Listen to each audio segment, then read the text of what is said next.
The sky so far, but I can't lose it.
What's happening, friends?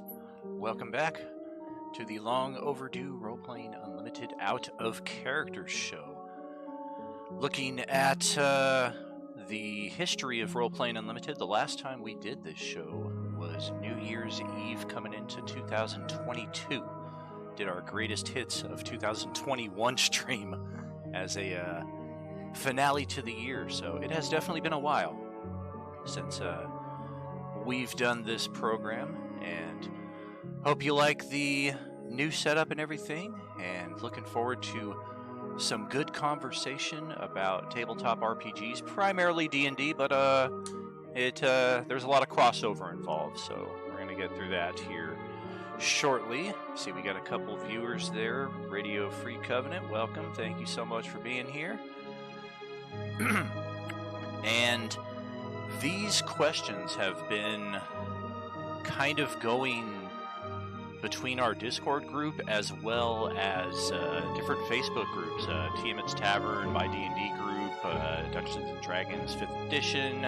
I think those are the three primary ones. Also, the League of Extraordinary Game Masters, a private group set up by a friend of a friend. Very happy to be a member of that group as well. I think I got one response out of there. But I would say long story short, but that's kind of an impossibility for me.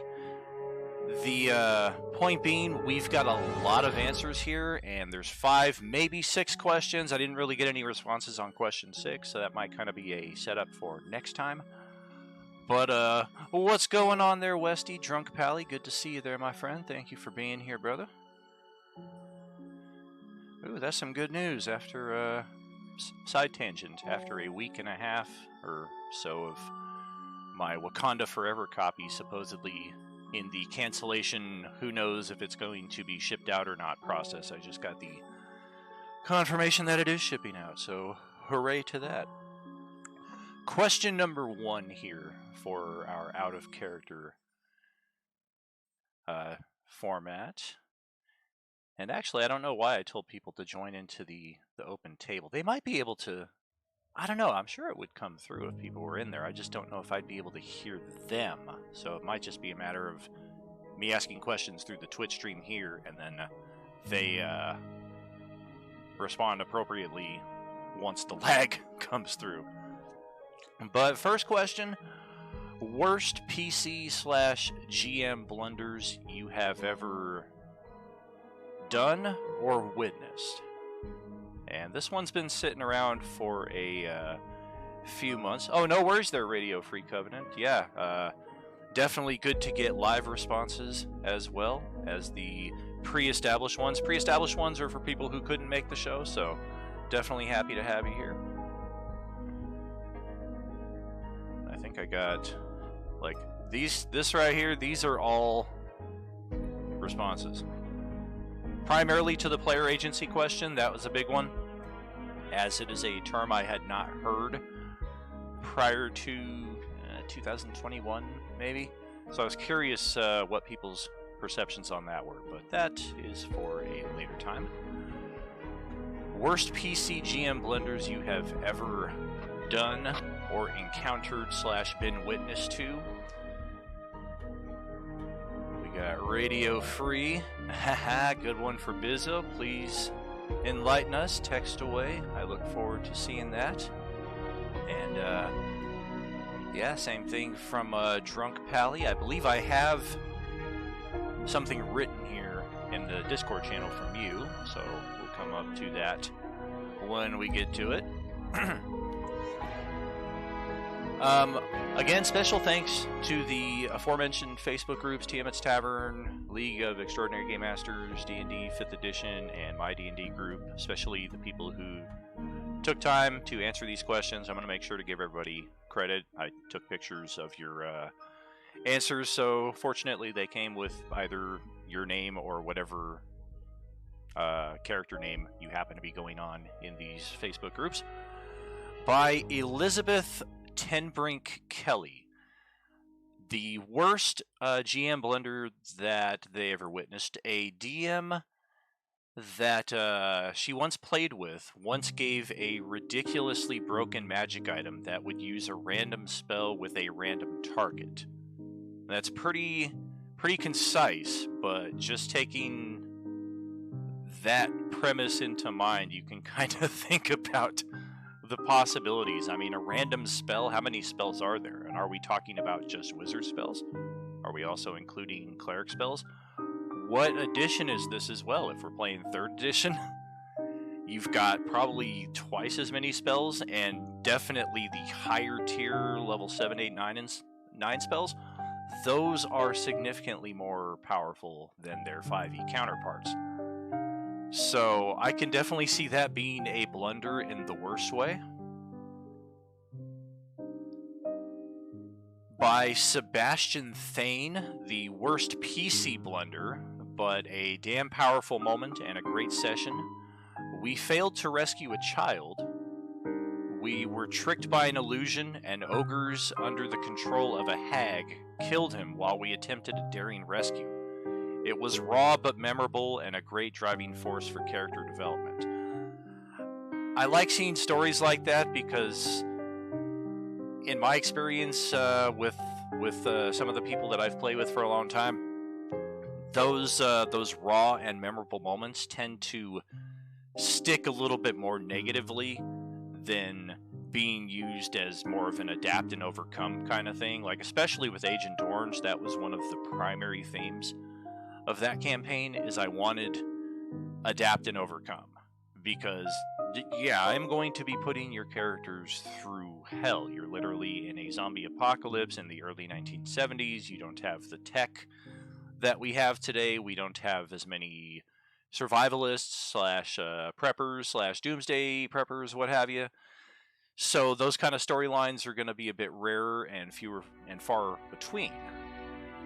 So yeah, especially Agent Orange Season 1, when we were playing with the Alternity system, people were getting killed left and right. I think if we started with a party of 7 characters, I think 2 or 3 actually made it from start to finish with their original characters. And I got Radio Free Covenant here texting. That pops into our live stream as well for anybody who wishes to read it and mute the sound of my voice, of course. This is back when Joe Hansen, Hans Loves D&D, what's up, brother, was playing with us. He does not remember this. Well, big surprise. We were trying to infiltrate a dragon's lair, and we were making all the plans to do it. And Covenant, i.e. Sean, passed me a note that said something to the effect of, "Dragons sound awesome, I sneak off to see him." And of course, in the process, he got captured, and the other players did not notice until about 5 minutes later of real time, which of course 5 minutes of real time can easily be anywhere from a few hours to a month, if not longer, in-game. So once the party realized this, they rush off to try to rescue Bizzo, and the Dragon Slayer got killed in the midst of the combat. And Sean holds particular pride over getting Johansson's character killed in that combat. That was definitely I think, the ultimate Bizzo moment. There were a lot of other similar moments. I mean, there's a reason why the Paladin, unfortunately, was stuck with the motto, "Bizzo, sleep with me tonight," because the party at a certain point had just gotten so tired of Bizzo disappearing and starting all kinds of trouble that they had to then go and resolve. So it became very much a, well, how can we keep him as close as possible without physically putting him on a leash?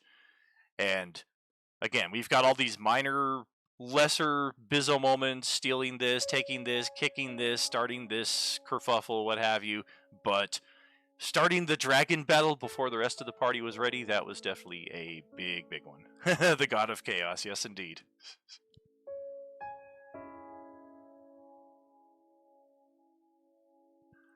And again, let's see. By Andrew Elford, I once solo honor dueled the big bad end guy. It did not go well. I have been there as the GM. And again, coming back to our friend Darren, may he rest in peace.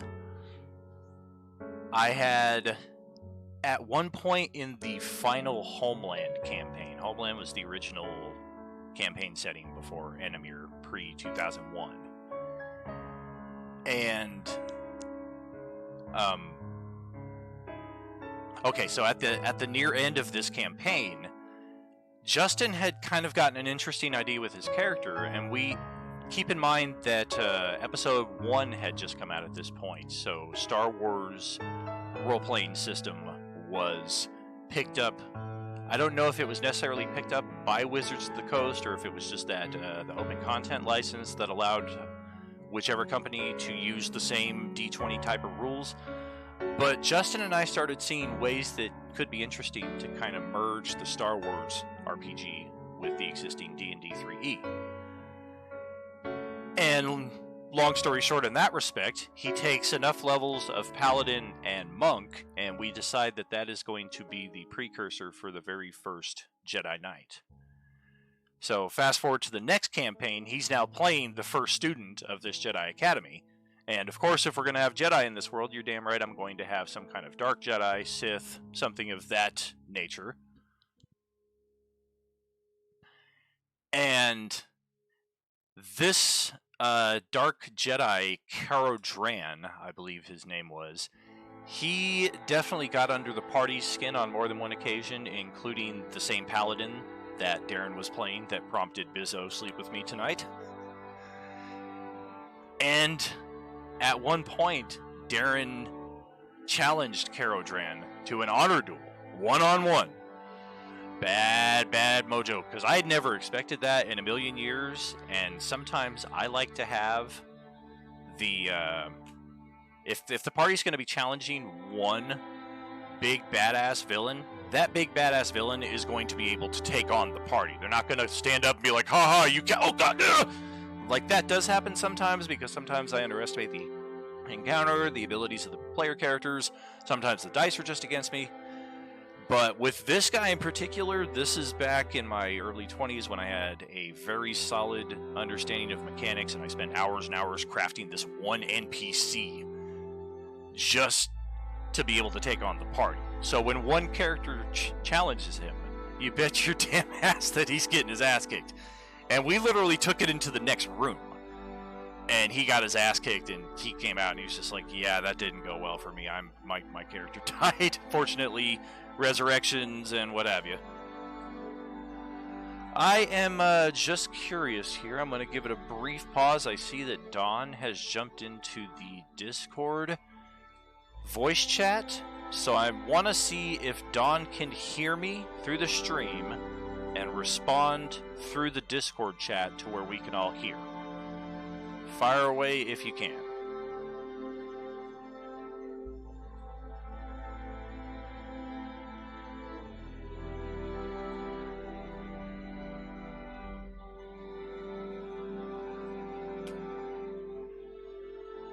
How about no, Scott? Oh, you know, I don't even see him in the Twitch stream right now. I saw a third viewer pop in. I assumed it was him, but it is not.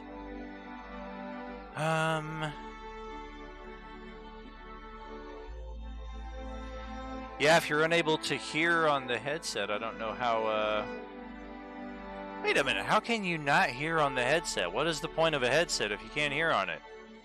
And how did you hear me in the first place to respond to me to tell me that you couldn't hear? I smell a plot afoot.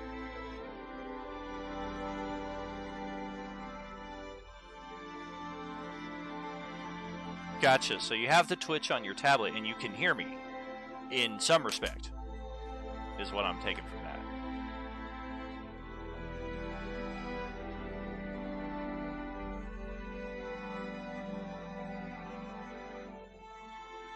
And then if that's the case, awesome. Are you able to talk in the Discord chat? Because I haven't seen any voice activity from you there. I don't... Let me see if... How about now? Now I can hear you. Fantastic, fantastic. Just had to make a swift adjustment there. So yeah, Dawn is able to participate in the voice chat, and that is also an option for anybody who wishes to do so. You might have needed those 2,974 potions. Very true. That is a very spot-on meme there that I found earlier, Sean. So, you finished the campaign, and all the items that you saved, or you were saving them for the moment you needed them, and now the game is over, essentially. That's always a lot of fun. Oh, for sure. And Final Fantasy is a classic example of that. I like to stockpile like 99 of everything.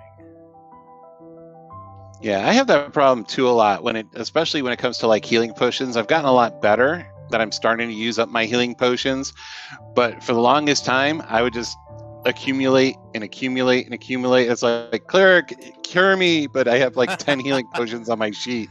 Yeah, that was kind of a one of these for me in the Triple G campaign, the Gears, Griffs, Guns, because we were supposed to be playing an age where the people had turned against the gods, and the gods are the primary source of divine magic, i.e. where you get your healing from.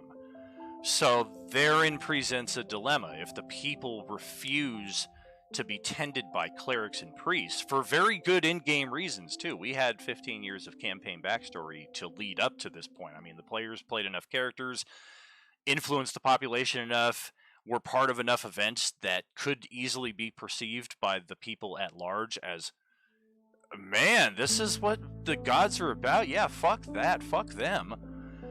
So again, we come to this dilemma of what do we do about restoration if we have no clerics? I'm just going to give the players a shitload of potions. And most of them ended the campaign with some of the potions that they began the campaign with. I mean, I don't think any of the potions had like an expiration date on there, so we could tell which one we were using at what time. But yeah, I mean, if you started off the campaign with 10 healing potions and you ended the campaign with 10 healing potions, it's a pretty good, sign that you kept most of your healing potions. Oh yeah, and the fact that we spent so much of that campaign trying to circumvent that, like, okay, well, we're not going to use divine magic. I'm going to we'll have to reference Ben's character and Wendy's character, the vampire and the blood hunter, which was just the worst possible mix that we could have had in that campaign. So, okay, Ben's playing a vampire. He restores his wounds naturally. He can also imbibe blood to restore his wounds. Likewise, Wendy is able to do some sorts of restoration with blood magic.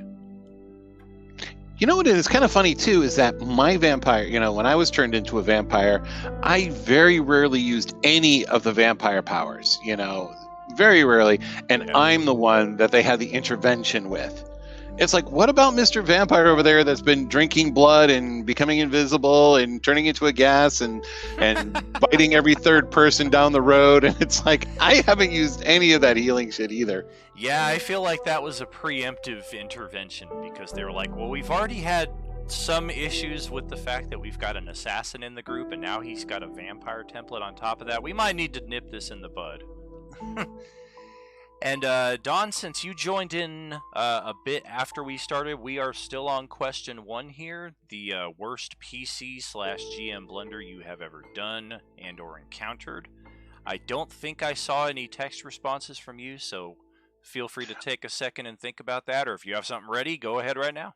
Nope, I have it ready. As a matter of fact, I was planning on being here much earlier, and then my boss from work calls me on my time off to, it's like, oh, by the way, there was this issue. It's like, yeah, I had to do overtime to fix this issue, and it's still not fixed. But anyway, that's not what we're here for.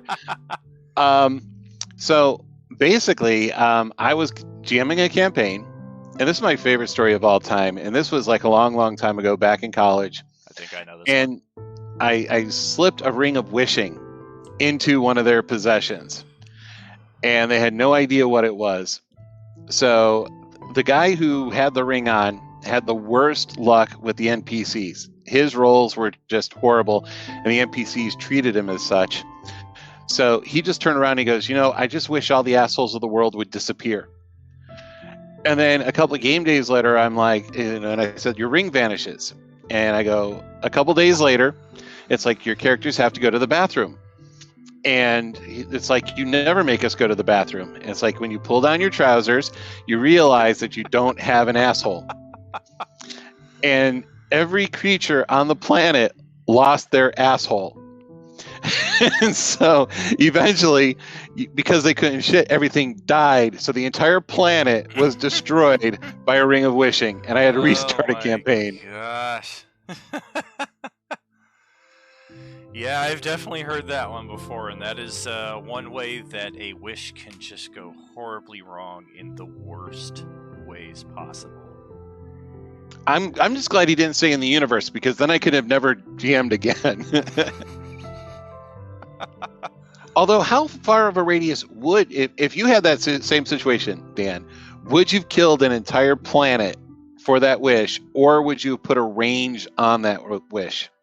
It depends on the edition and the specifics of what the wish spell would allow you to replicate. Because previous editions were very much like that. Like the ring or the wish will allow you to replicate the effect of any level spell below this, or a unique effect is determined by the GM and the player's precise wording.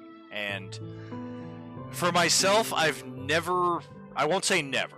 I've found a couple of opportunities here and there to find reason to tinker with the verbiage that a player used in a wish, but for the most part, I think people know that I'm just constantly what you doing? What you doing? What you doing? So there's a lot of prep going into the wish process. I don't know exactly how big of a radius it would be. I don't know about an entire planet, considering a possible deific intervention and other potentially more powerful heroes. Like, let's say, okay, the wish did have that effect, but then maybe another archmage was like, well, what the heck is going on? All right, I'm gonna undo the curse. Right. Maybe he doesn't know where it came from, but he's like, well, I can undo this at least. I thought it was just a fun reset button because we were playing 3.0 and they were super high level characters because they had this ring and everything. And I was like, let's restart the campaign on a completely different world. Although if it was on Justin's planet, where you could actually see the other side. I think Rick and Morty did a whole episode on it. Oh yeah, Justin will never get over the fact that he created his world using the World Builder's Guide. What's going on, Val? Thank you for the cheer. Are you with us? Thank you kindly. The cheers always seem to bring out the British. Welcome to the show. We are on Worst PC/GM Blunders. Feel free to contribute to anything you may have in that respect. And I gotta say, and this isn't, kissing up to my DM or anything like that, but I have to say that is very rare because you do prepare so well for the games. It's super rare for us to actually hit a snafu with one of your games. Nowadays, yeah, we definitely had them previously before, but likewise, I've gotten to know my players, and I'm very much like, all right, if I create something, what are some ways that this player might think to counter it using the abilities that they have? Although I have a great one from 2008, maybe, from Ultimate Star Wars Episode 2, when the party was chasing after the Dooku clone.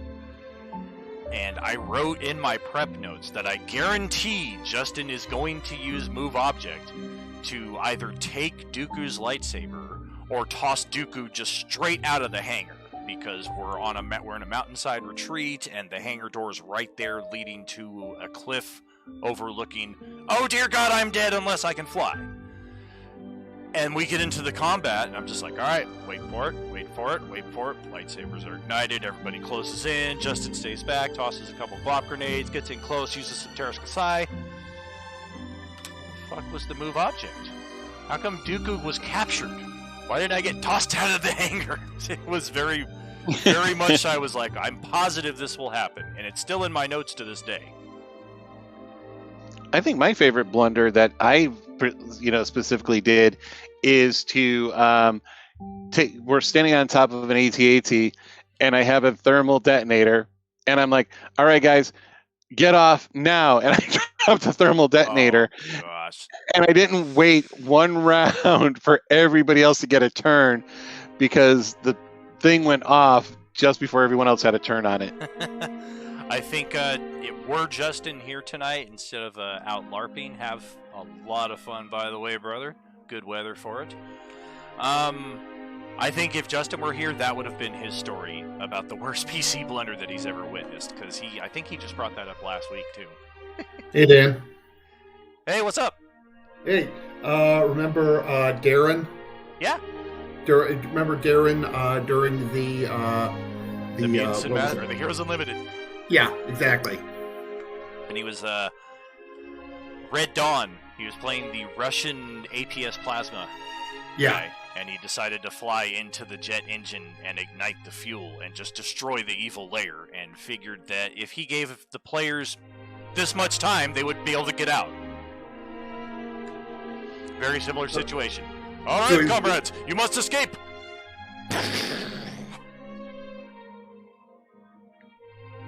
We got a couple here in the Twitch chat from Poyoshi.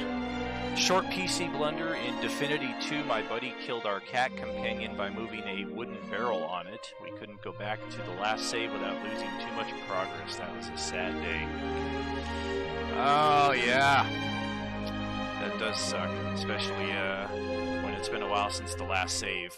I had a similar experience in EverQuest. back when I played it, I got myself killed way too far away from the respawn point by a damn lion. And by the time I respawned, I had to run my naked ass all the way back across the realm to get my shit, only to get killed by the same lion again. Corpse runs were the greatest. Yep. Worst DM player blunder by Valtherus. The DM was not prepared for my slime character to crawl inside someone using their race feet and making the bandit leader blow up from the inside to scare off the bandits?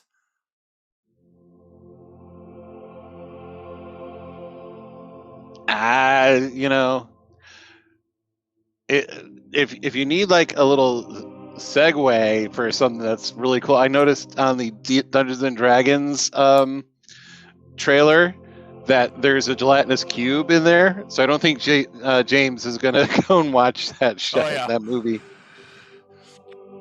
I saw a funny one the other day too. It was give a gelatinous cube a speed of 60 and a dash action, and watch the terror evolve on your players' faces. Oh, good God. Now, coming back to some of our Facebook responses. Thank you, Poyoshi and Valtherus, for that contribution, by the way. Very cool. I remember taking the boat to get a boat because I died before I could get it. Oh, damn it, before you can get the bind. Thank you for that, Westy. By Anton Lansbury. Greetings, I will toss in my 2 cents, mostly because that is what I can afford. To answer the first question... Wow, I think this one goes on for a bit. I had a GM decide to allow even basic common creatures have the ability to do critical damage.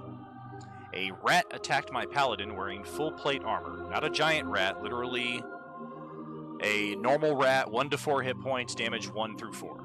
He also liked to roll location to hit. Based upon location, you could take a lot more damage than what was rolled. So this rat got a natural 20, rolled 4 damage. Against a level 3 paladin, this should not have been an issue, especially since in full plate armor. However, the critical was times 4 damage, so now it was 16 damage. Extreme, but still survivable. The GM rolled location. Neck. Full plate has a gorget to cover the neck, so it shouldn't have mattered. He decided that because of the location, the damage was again multiplied by 3, since it is such a small and deadly area. So a basic rat jumped 6 feet into the air, ripped through a plate gorget, through my neck like it was tissue paper. Not a Vorpal rat, just a rat. So I picked up my stuff and I left, never to return to the game.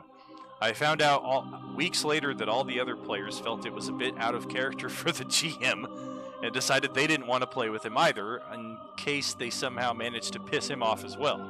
And all such games were ceased. On my end, I made a foolish mistake. My friend came over for a party and asked me to run a game during the drinking party. I agreed since everyone at the party was a player in my game at one point in time or another. I made an arena, and because it was a party, I decided to let the person who killed someone in the arena get to choose who they would like to drink. No deaths were forever, it was just for fun. I put no limitations on this because I wasn't thinking clearly. In the first round, they all committed suicide and made me, the GM, drink. I agreed to do it since I hadn't put a limitation on it. But after 8 shots, I was not in the best of ways and told them if they made the GM drink any further, the game would be over. It was a long night waiting for the booze to work its way through my system. Damn. I mean, I feel better about some of the level 1 assaults that I've subjected my characters to. I mean, I never killed any of you with a basic rat. I have killed somebody with a throat leech once, though. That's like one of the best, most satisfying ways. Like, oh, I'm thirsty, I go get a drink. Haha, there's a throat leech. How do you get it out? I can't, I'm a fighter. Haha, you're dead.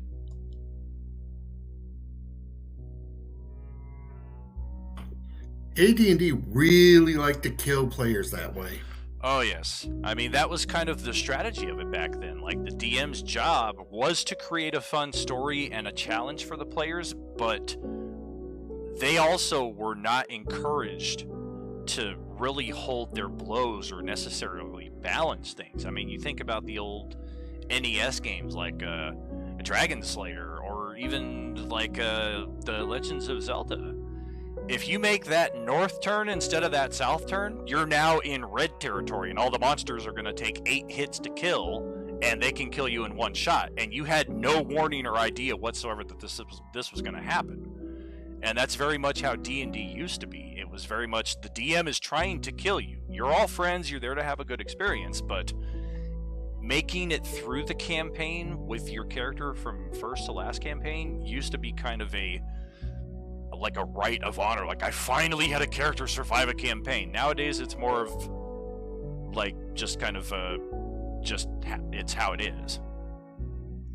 Yeah, like my youngest brother, we were playing, and I was using critical hit tables, and it was like 3.0, and I was also using critical miss tables. So he had a battle axe +5 because he had an amazing roll when I gave everyone one magic item. So I was like, go ahead, roll for your magic item. And he rolls a battle axe +5, and everyone at the table is looking at this thing like, holy shit, it's a first level character with a battle axe +5. And he rolls his very first roll, he rolls a critical miss. We roll on the table, critical hit self. And so he critically hits himself with a +5 battle axe.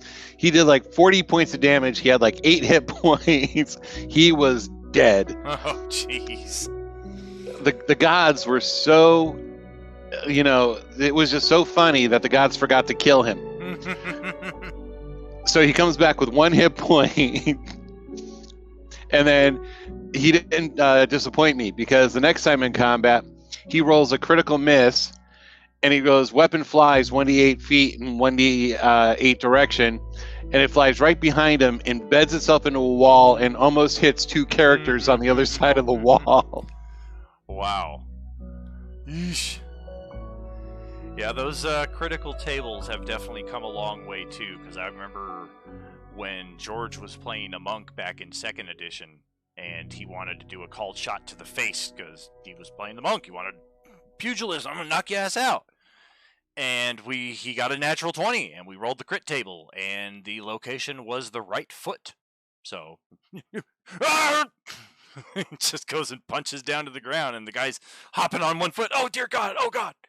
Right. It's the people's elbow! I have Kyle Hummerston. His DM told him that he could ready any spell. Rules as written say only spells with a casting time of an action can be readied. So he made sure to have Misty Step ready to go before anyone attacked, but before being struck. And that is definitely a very quick way to break the game. I go in to attack you. I Misty Step. Shit.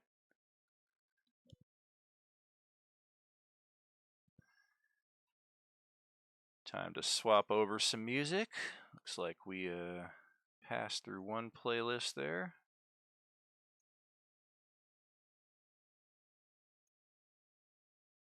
A bit of a shorter playlist here, but using some of the music we don't really hear very often on Roleplaying Unlimited.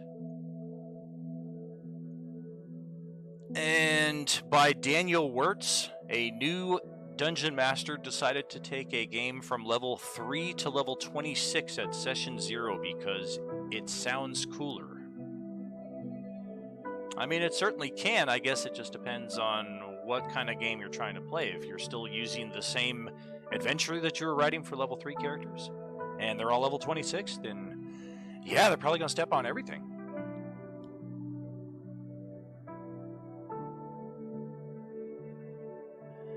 And that might be it for answer 1. I got a lot of player agency answers here. I imagine that one's going to take the longest to get through. Yep. Agency. Agent Smith. Yep. Goodness gracious.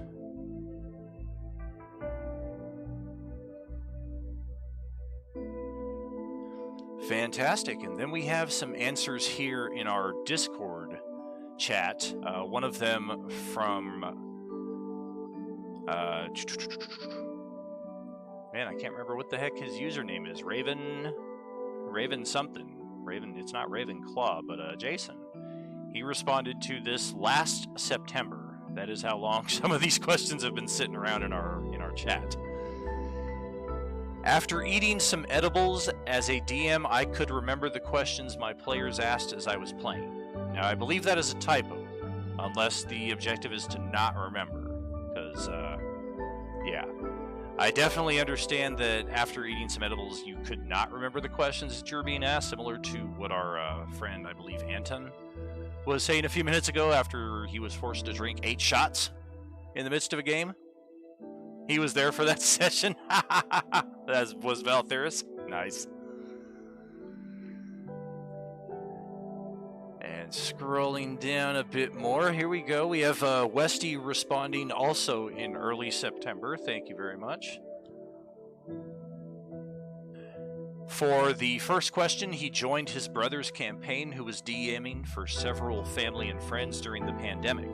They had numerous sessions and were making progress in a fairly customized Ghost of Saltmarsh module.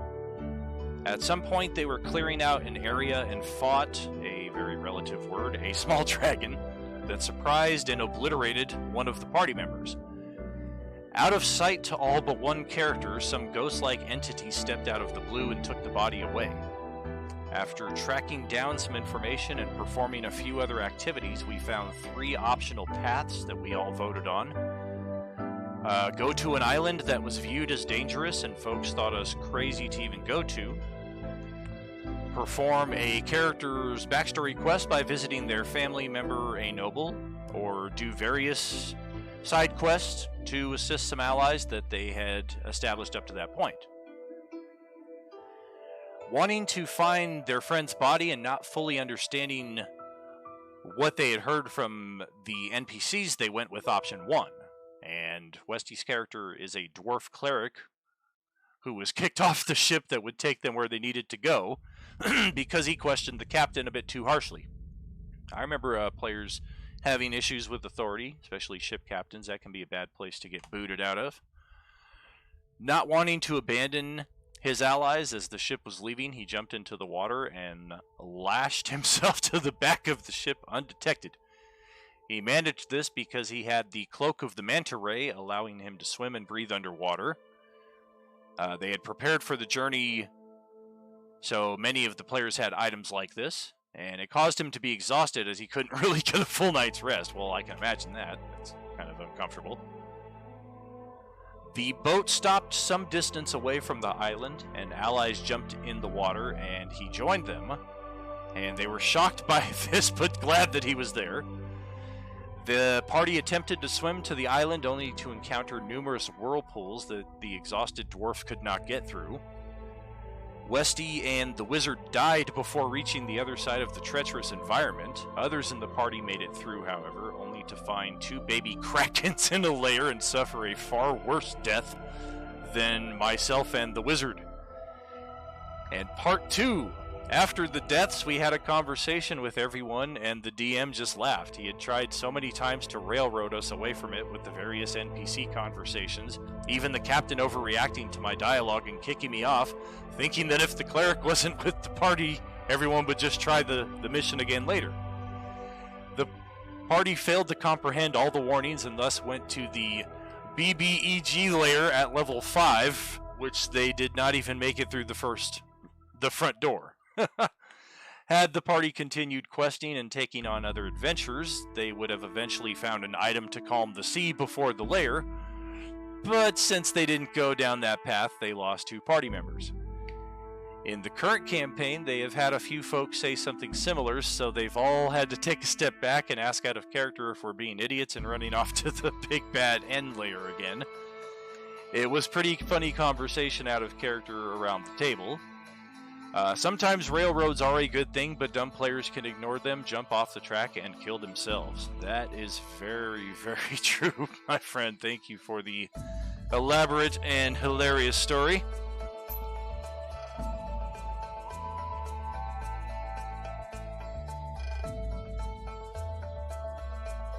Seeing what else we might have here. Yep. Okay. All right. And Yeah, I did say this was going to be a longer show because we're about 40 minutes in, and that is question 1. We got 4 more to go through here, one of which will probably take a good while.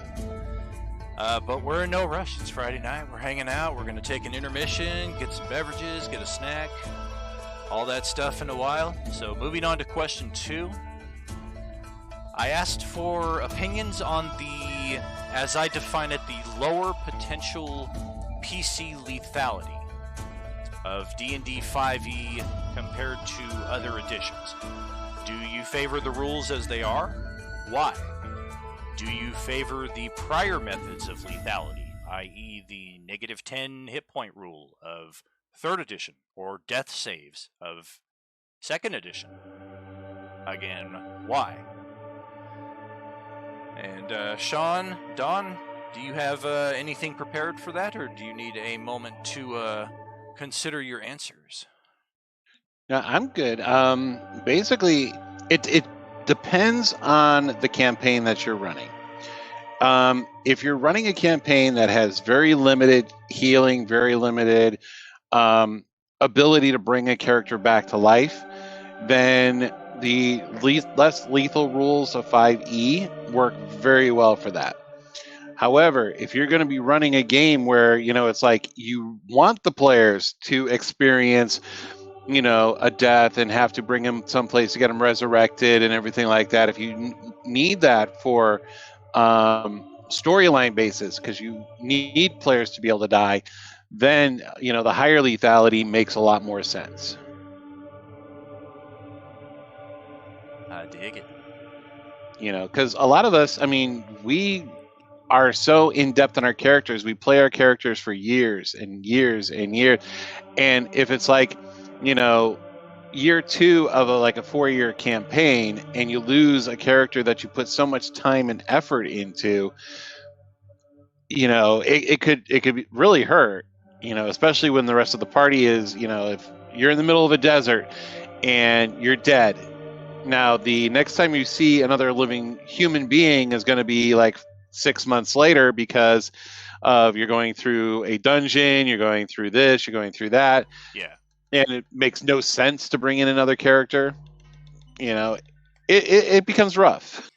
It can be. Games can be a little clunky depending on when you lose characters, because you want to keep the story running smoothly, but you also don't want people sitting around just waiting. Sometimes you'll have that rare player that's just like, I'm just going to sit here and watch everybody. And when we find a good moment to bring me in, great. But most people want to get back into the action because they are there to play. How about you, Sean? Any thoughts on that question? Well, I can tell you one thing I like over 5e that 5e over 2e, AD&D, that kind of thing, and that's no save versus death. I haven't come across anything in 5e where your character's life depends on the outcome of a single D20 roll. Very few and far between. Unless you're first level and getting hit with a fireball, in which case, even if you make the save, you're probably dead. Yeah, but it's exactly. But most first level characters, unless they're doing something very wrong, are not going to be facing fireballs. Yeah, at first level. But it's the abilities that are designed. Even if you're 20th plus level, you're using whatever epic rule, whatever epic level rules 5e has, which I don't think it has. But anyway, not that I've seen. Even if you're like level 20, you have 5,000 hit points, you can still get hit by something that's save versus death, and if you fail it, you're dead. Yeah, previous editions definitely kept you on your toes every step of the way, because you never knew. There could always be something that would hit you, and you could be at full capacity, and then just all of a sudden, I'm dead. Yeah, 2E disintegrate spell was absolutely disgusting. Oh, yeah. And harm. I used it to my, benefit in a game, but that thing was absolutely nasty, because it had no save. you know. Yeah, if you got that spell, it was very much like, I am here to kick your ass, and there is nothing you can do about it. But yeah, that's the fact that 5e, and to be honest, I think third edition did that too. But 3e, 5e, the fact that they pretty much did away with those for the most part, that that right there makes 5e superior to the older systems, in my book at least. Now, other people may disagree with that. That's just my opinion. Well, let's see what the people have to think on the Facebook D&D groups anyway. Coming back to Elizabeth Tenbrink Kelly. She prefers the 5e rules, but to be fair, it's the only edition of D&D they've played. And for Sebastian Thane, 5e's consciousness roulette is a bit silly. He favors critical injuries to combat this and limits Revivify to once per PC death, so that it's a bit more realistic, is what I'm getting.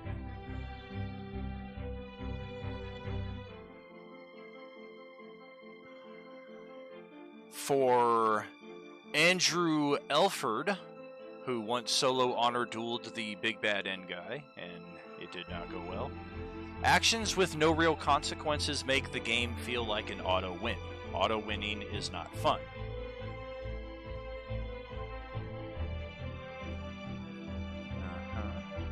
Yep. You know, I was thinking about it. Oh, what I would love to see is if you're dropped to 0, when you're brought back, you come back with an injury, like a random injury. Yeah. Like a -1 to hit until your next long rest. Or -10 off your movements, or -5, -10 off your movement speed, because until your next long rest. Yeah. So something that adds up, you can keep rolling randomly. By the time you're done, you're like a stump or something. I can dig it. So yeah, I do favor the exhaustion rules. That would be some kind of scarring rules, in other words. Right. Now, for Todd McFarland, he feels that personally this makes 5e in all caps unplayable. There's no risk, there's no serotonin release. It's even worse to the game master, again, all caps. If he wanted immortal characters, there are games like that, games for that like Toon and Paranoia. 6 clones at least, I'm not sure. Part of Paranoia, maybe? I'm not familiar with that system. Oh, I'm very familiar with that. It's a fun game where the goal of the game is to kill the players. And you have 6 clones available, and the next one just comes into the scene like right after the last one dies, and you're serving a master computer, an AI, okay, who is also trying to kill you. So and your other players may have a secret mission to try to kill you. So there's where the paranoia comes in, because each player may be plotting to kill each other player, as well as the main computer trying to kill you, and you have 6 clones to do that with. Wow. I mean, it's basically Call of Cthulhu, but a lot more fun. Coming back the to... character is going to die, but it's going to be fun.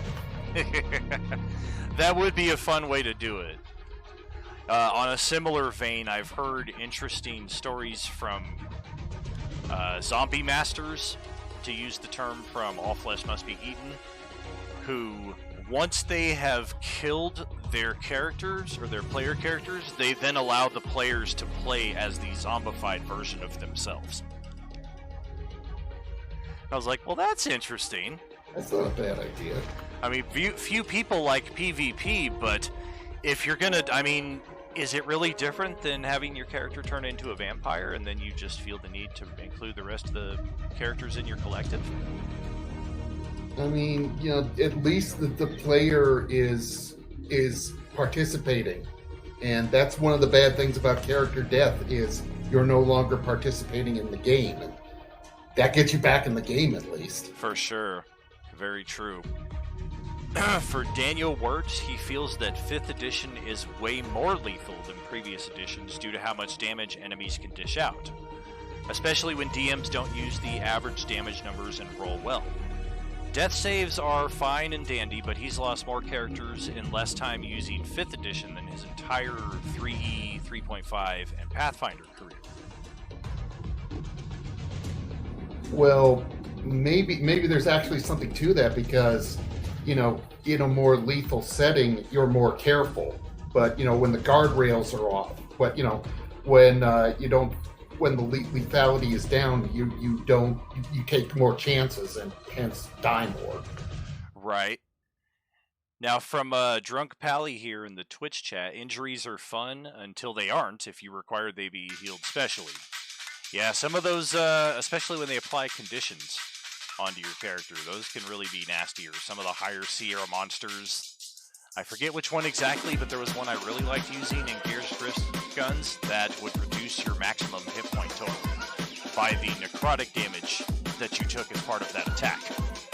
So, yeah, you could heal yourself back up, but the threshold that you could heal yourself back up to got lower and lower each time you took a hit.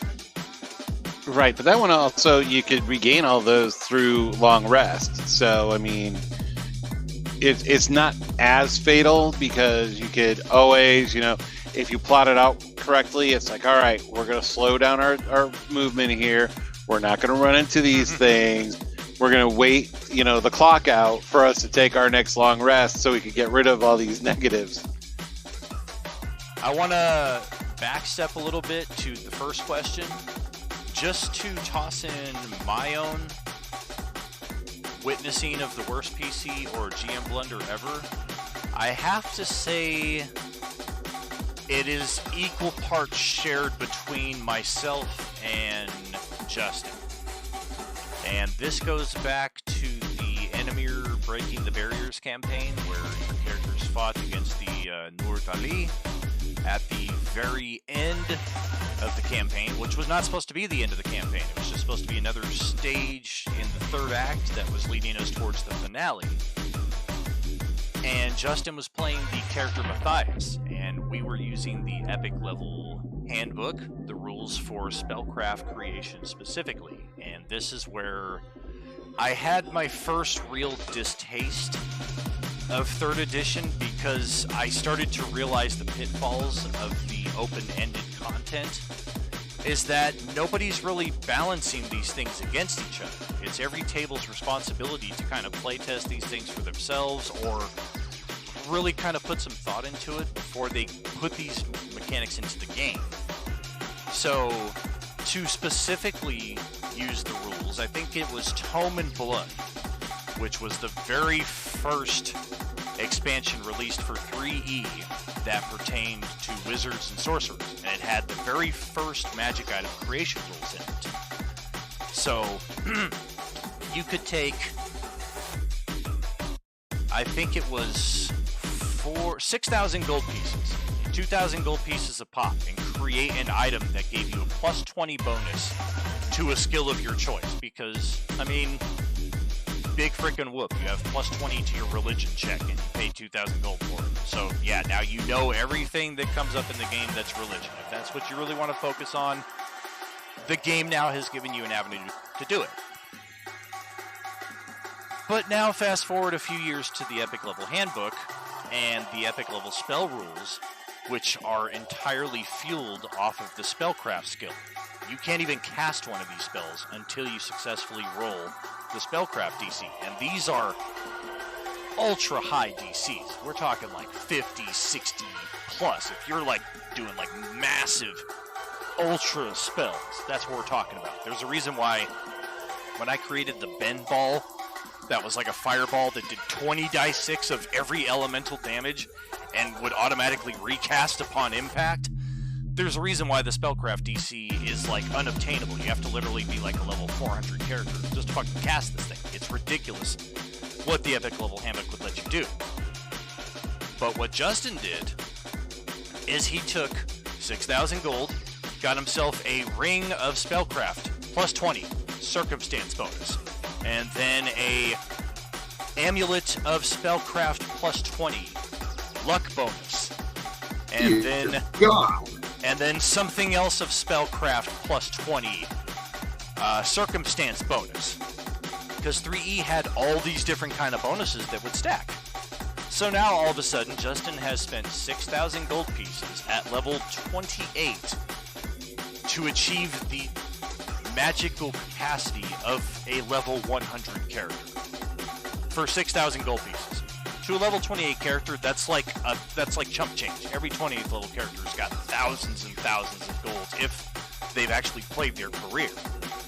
So when we get to the end of this campaign and it's players versus my group of villains, and Justin is playing one of these villains as part of this group, I didn't know what the capacity was for his magic until he started using it on people. And as I recall, the magical effect was yada yada yada, I cast a spell on you, you make your save. Oh shit, you failed your save, okay.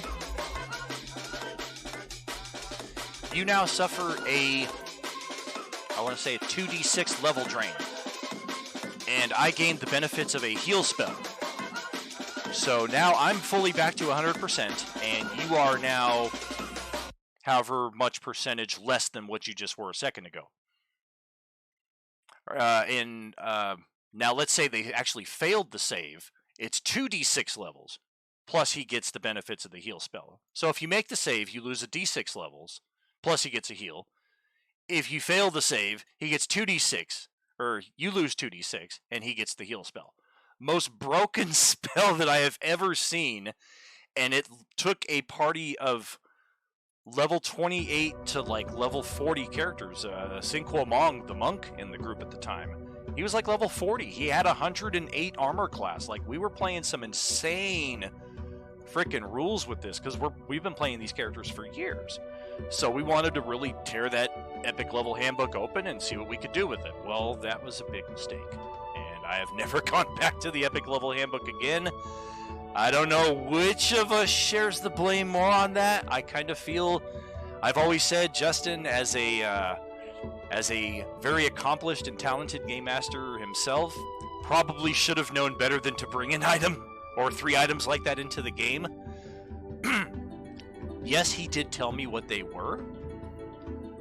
I just did not realize the A plus B equals such and such until it was actually enacted in game. And then I was like, wait a minute, how much did this cost? What's the save DC? I feel like fucking Don here. Yeah, and if I remember right, having a plus 60 on your spellcraft would let you cast, like, I'd say like half of the spells in the epic level handbook without touching it twice. Absolutely. Like that. Oh yeah. Now, to question 2 for myself, the PC lethality. I like that during the conversation we were starting to discuss potential mends to kind of make it more palatable for different groups in general, which is similar to what I've done in one of my more recent homebrews. Because I've noticed far too many times, I mean, Dom brings up good points that if you don't have healing in the party, that is just not something that I've experienced very often. Most parties tend to have at least a druid, a bard, a cleric, or a paladin, or a combination of those classes. And whether it's on their spell list, or whether they take a feat, or they gain a specific ability through a subclass that gives them access to it, almost every party has the Revivify spell. Don brought up the one party that didn't, and that was because it was the unkillable party by the rules that I had put into effect, so of course he didn't take it. But every other group that I've played has had the Revivify spell, which is a simple, I don't know what level it is, level 3 at the most, I feel.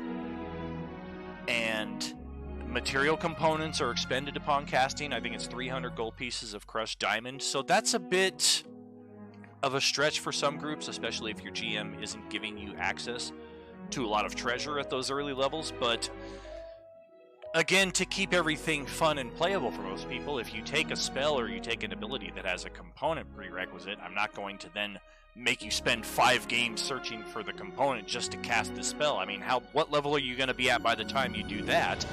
And then the whole campaign turns into the wizard needs spell components. And that's how we all gained our 20 levels, was seeking spell components. Could be a fun game. Maybe just not what some people are in it for.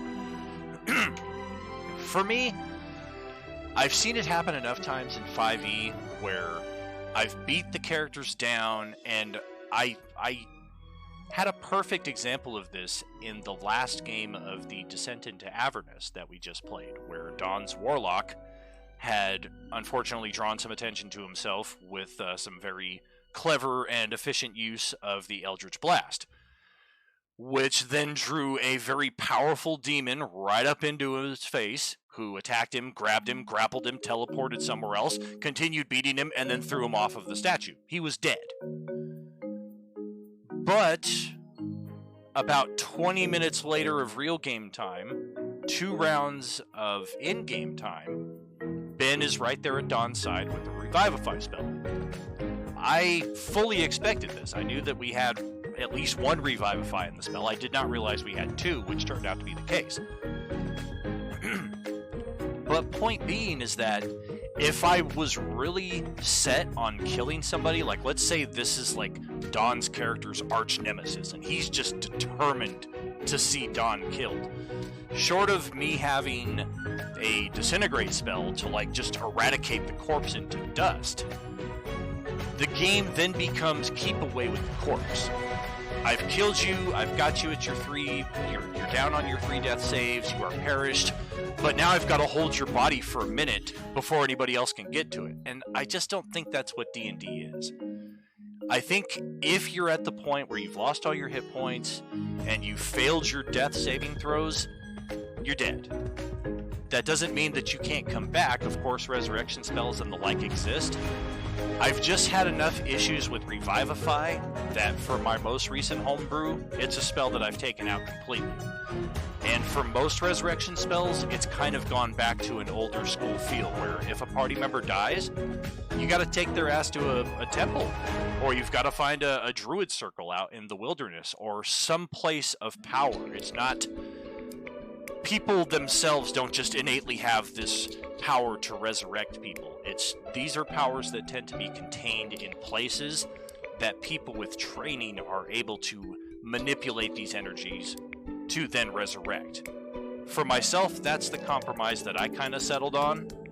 I don't know, we haven't really gotten to that point. Nobody has died in this campaign, so it'll be interesting to see how it goes, because I know if somebody dies and they have to sit out of the game for a while, it does kind of suck.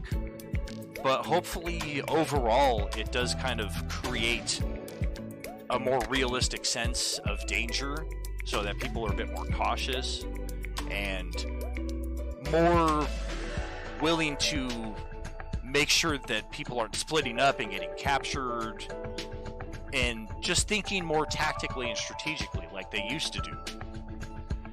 So for myself, that's my answers to questions 1 and 2. Now for Jason Nooner, he is not a fan of 5e. He prefers Pathfinder or 3e D&D in all aspects, including lethality. He has been running Pathfinder for a good long time now, Pathfinder 1e specifically. I know that is his chosen system of choice. I'm not against Pathfinder at all. I think I'm just in a similar boat as Jason, where we both just have edition fatigue, and I can't... I don't want to like turn my whole setup here around, but I've just got too many damn role-playing books around me as it is, most of which I don't even really play anymore. So, do I really want to put hundreds of dollars into another system that I might not play, that some people in the group might like, but some people won't? I don't know. Potato, potato. People have different tastes.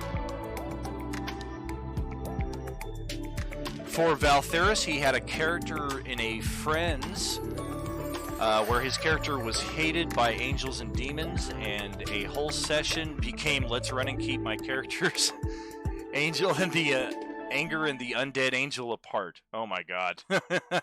So yeah, very much in that. I think he's referencing in that same vein that, like I was talking about, keep away with the corpse. Just trying to make sure that people aren't getting resurrected with too much ease, kind of thing. Well, Dan, Yo. getting back to what you said about Revivify before, I mean, you had you had the perfect solution to it. I mean, if there's a spell or something that you don't like, that you think is too powerful, make it into a ritual. Have people go someplace special to cast it. Right. Right. Make it so that you can only do it. You can only cast it during downtime as part of a ritual instead of during an encounter. Yeah. Or if you want to go even more restrictive with it and add some more flavor, like it can only be done on the full moon or on the solstice or something of that nature. Or even enforce material component wise, and make it a quest for a specific material component if you want to bring this specific character back. For sure. Yeah, people hand wave components and that kind of stuff all the time. Enforce that stuff, like Don said. Oh yeah, I mean, especially rare components. Like if they are casting Revivify, they definitely have to have the diamonds on them. They're just not uncommon or rare enough for me to feel restricting it in that sense. I would rather restrict the spell altogether than make the spell so cumbersome that people don't want to use it at all. I guess, if that makes sense. No, that makes perfect sense, and that's why house rules exist. Goes all the way back to the very first D and D game. Where they couldn't Gygax great game designer, terrible manual writer, and they were just trying. What the hell does this mean? Okay, we're just going to make something up and roll with it. Right. Just give it some kind of mechanic so people feel like these dice have some impact on this chart. Now, that, I do believe, takes us to the conclusion of question 2. That's going to bring us up to the next one. This one should be a bit of a quicker question, but I'm still going to save it for after the intermission. I'm going to go brew a pot of coffee, so this might be like a 15, maybe even 20 minutes. I'm going to try and be quick on it. But to just give us a lead-in on this one, are older games like Munchkin considered offensive by today's standards due to their lack of inclusion, to use my terminology? Munchkin has rules that only affect male or female. Doesn't take into account today's acceptances. Is the game in need of a revision? And any thoughts that anyone may have on that effect? In the meantime, I'm going to send us to intermission. Thank you for being here as part of Out of Character so far, and we will catch you soon. Are you with us?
welcome back.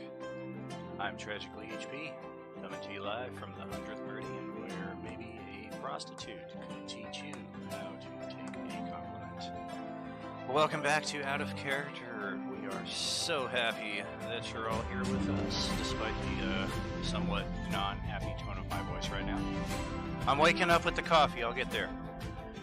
What's up, Don? What's up, Sean? Here in the voice chat. What's up? Welcome back. Why, thank you. Valtherus and Drunk Pally hanging out there in the Twitch chat. Welcome back, thank you kindly. And we are on the third of 5 questions tonight to refresh our older games like Munchkin, considered offensive by today's standards due to their lack of inclusion. Munchkin has rules that only affect male or female genders, doesn't take into account today's acceptances. Is the game in need of a revision? And your thoughts on the subject. Do you guys want to go first, or should I do some of the written responses first? I'm good. Here's the weird part is, I'm an older guy. I'm in my 50s, so I've lived through lots of different phases of inclusion and revolutions and things like that. And actors getting banned from roles because they said something 20 years ago that would be inappropriate today, which was appropriate. Well, it was still like kind of inappropriate back then, but it wasn't as critical back then. So a lot of the older Munchkin cards, I think what they've done is a lot of revisions, though. As a matter of fact, it's like now it's whatever the gender of the card you selected is, instead, so that you could play either gender depending on what you wanted to. So I think Munchkin already did a lot of those things, especially when you have like the sex change card and things like that. For sure. Yeah, they were a bit ahead in that respect. Thanks for pointing that out there, Drunk Pally. Got sent to commercial. Ah! Go to commercial! Go to commercial! Yeah. The music balance is always kind of a tricky thing. It's a slider, so I don't have like a set number that I can just memorize and set it to every session. So I always try to set it at about the 1/3 volume. I used to set it at 1/4, but then listening to old streams, I was like, man, you can't hear the music at all. And I pay for this shit, so I want to use it. But yeah, thank you for bringing that to our attention. Sean, any thoughts on the Munchkin scenario? Well, I think I already talked to you about this, but my thoughts haven't changed really. I think it really depends on the people that you're playing with. Yes, the people who make Munchkin, they've already addressed this to some extent, but they've already addressed this. But, if you're playing with older cards or something like that, what do you do then? Well, if no one has any objection to it, I say don't address it. But if someone does, pull you aside and say, hey, for whatever reason, I'm non-binary, I'm whatever, or just I'm offended by this. Right. Then it's Munchkin's really good at that because you can just take 5 minutes and take those cards out. And very true. It really doesn't change the. Yeah, I might have. Did I interrupt you or something? No, you're good. Okay. Well, yeah, Munchkin's really good that way because you just take out those cards, and the game really doesn't play any different. You just don't have any sex change, in it. Yeah. So very true. Like I said, it really depends on the table that you're at, and I think that 90% or 95% of people, won't mind or won't even notice. But if they do, easy fix. Yeah. I mean, it's an older game. I think it's 20 years old at this point. And it wasn't anything that somebody brought up to me or anything of that nature. Valtherus, the voice chat is absolutely open for the open table chat. You can jump in that and contribute in that method, or you can text in the Twitch chat, whichever works for you.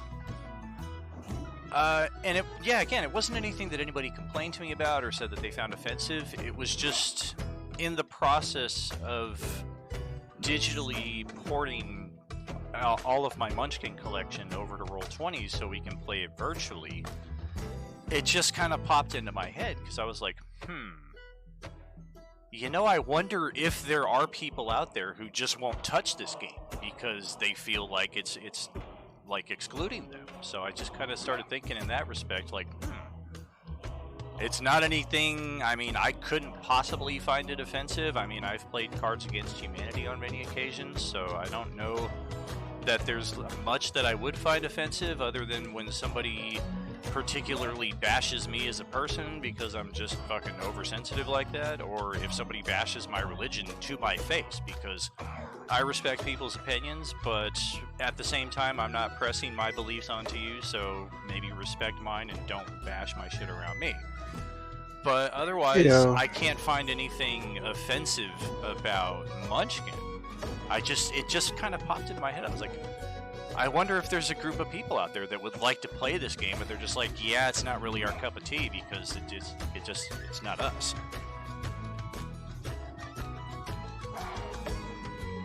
Well, also, if you know your players, let's just say they do respond to a different gender, and you pull a card that says, hey, this only affects females, and that's the gender that they prefer, the card will affect them, and et cetera, and so on. So I think it's also a give and take of who the players are and your understanding with the people you play with.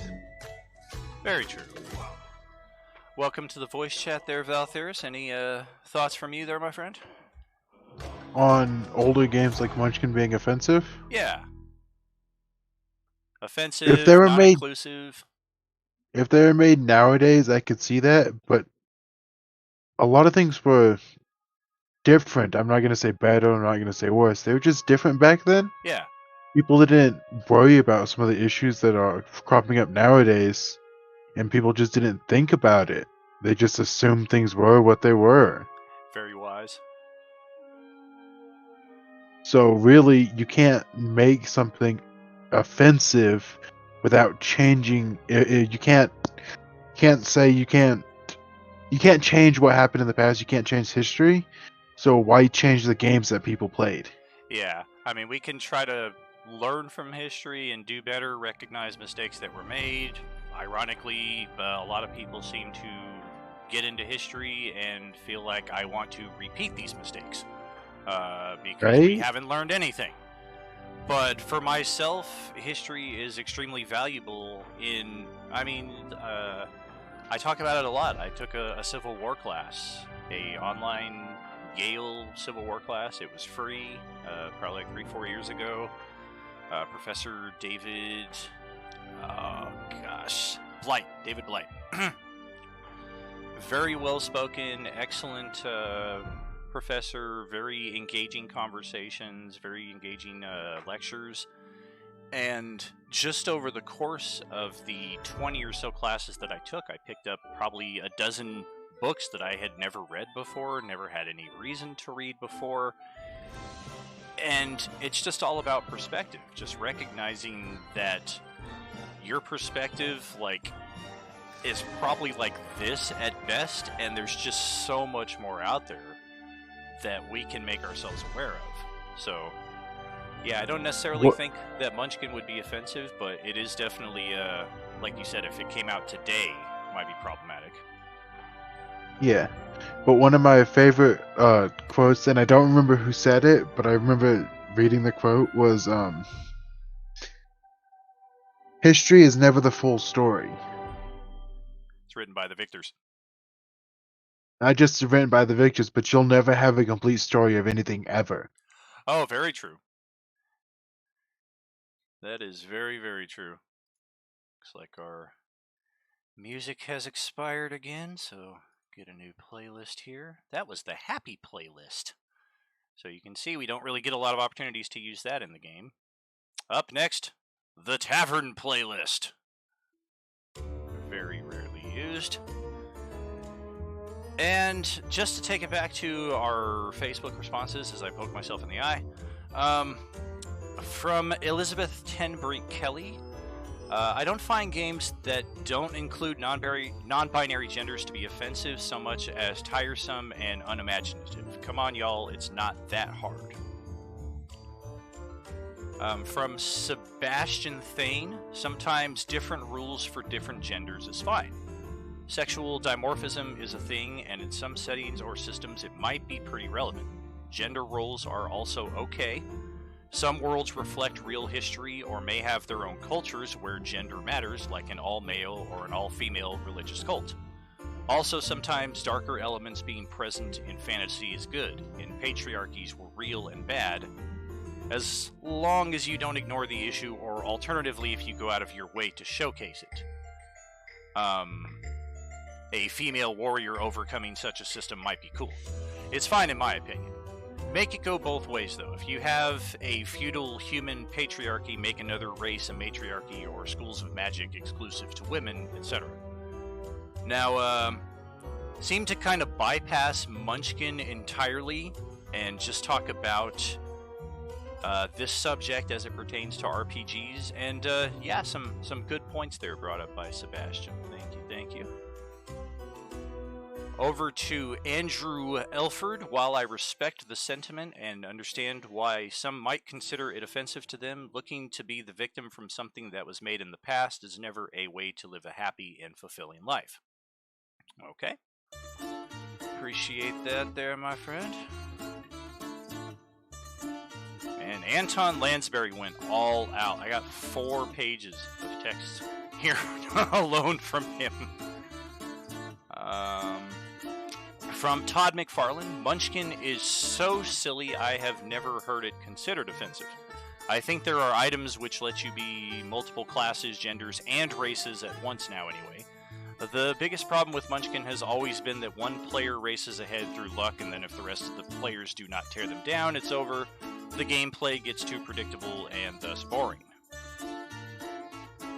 From Daniel Wirtz, not a fan of Munchkin anyways, but it could probably use an update to be more inclusive.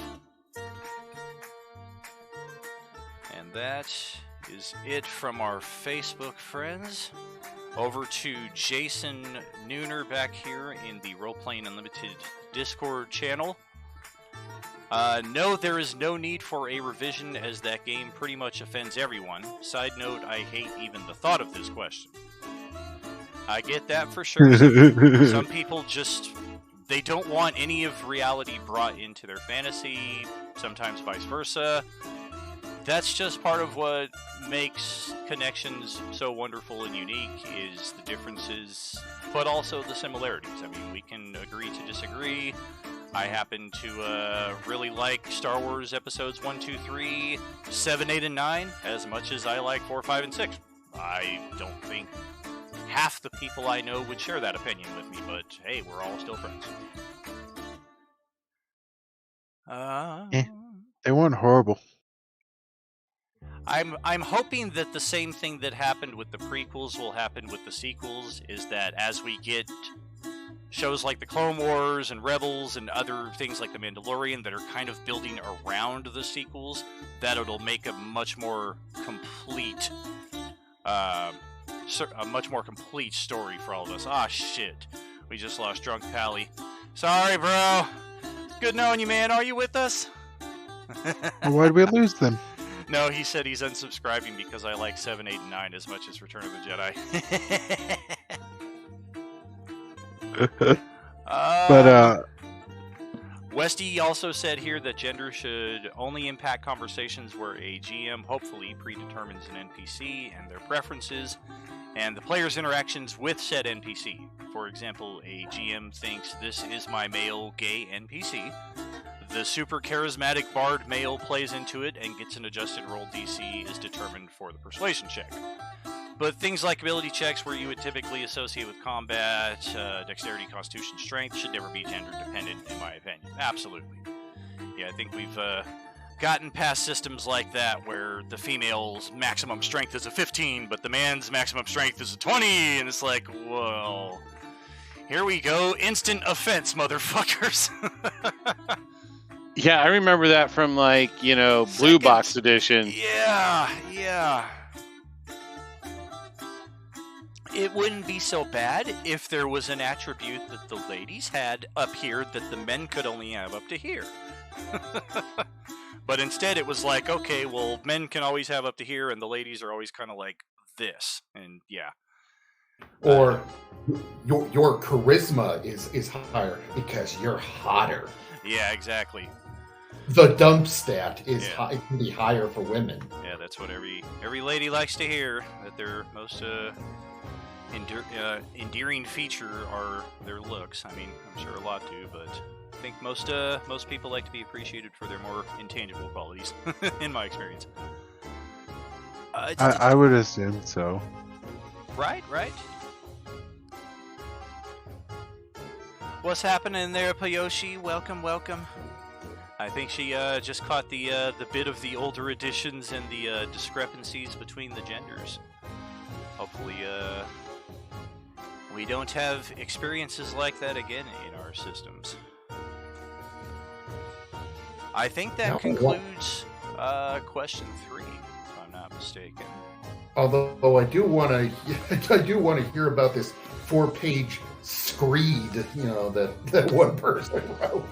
Well, he answered all 5 questions. Like, remember when I was talking about the worst GM PC blunder, and I was like reading for like 5 minutes? That's all from him. That's like one of the 5 pages. How's it going there, Poyoshi? We'd love to have your thoughts on that part of the conversation as well. All we have here are a bunch of male perspectives, so definitely eager to get as much wisdom and insight as we can, as I understand.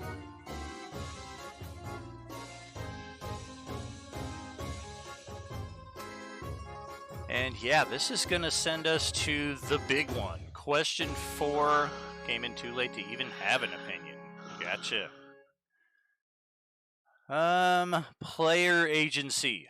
This is the big one for me. Probably the one that kind of confused me the most, because I see it used in so many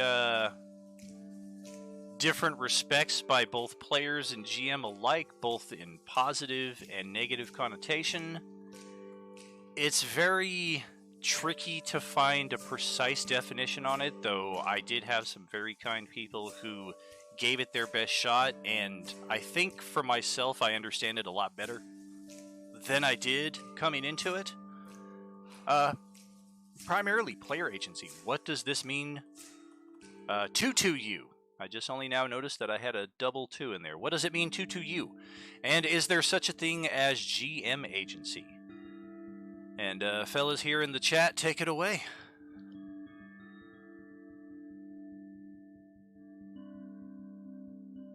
That is an excellent question.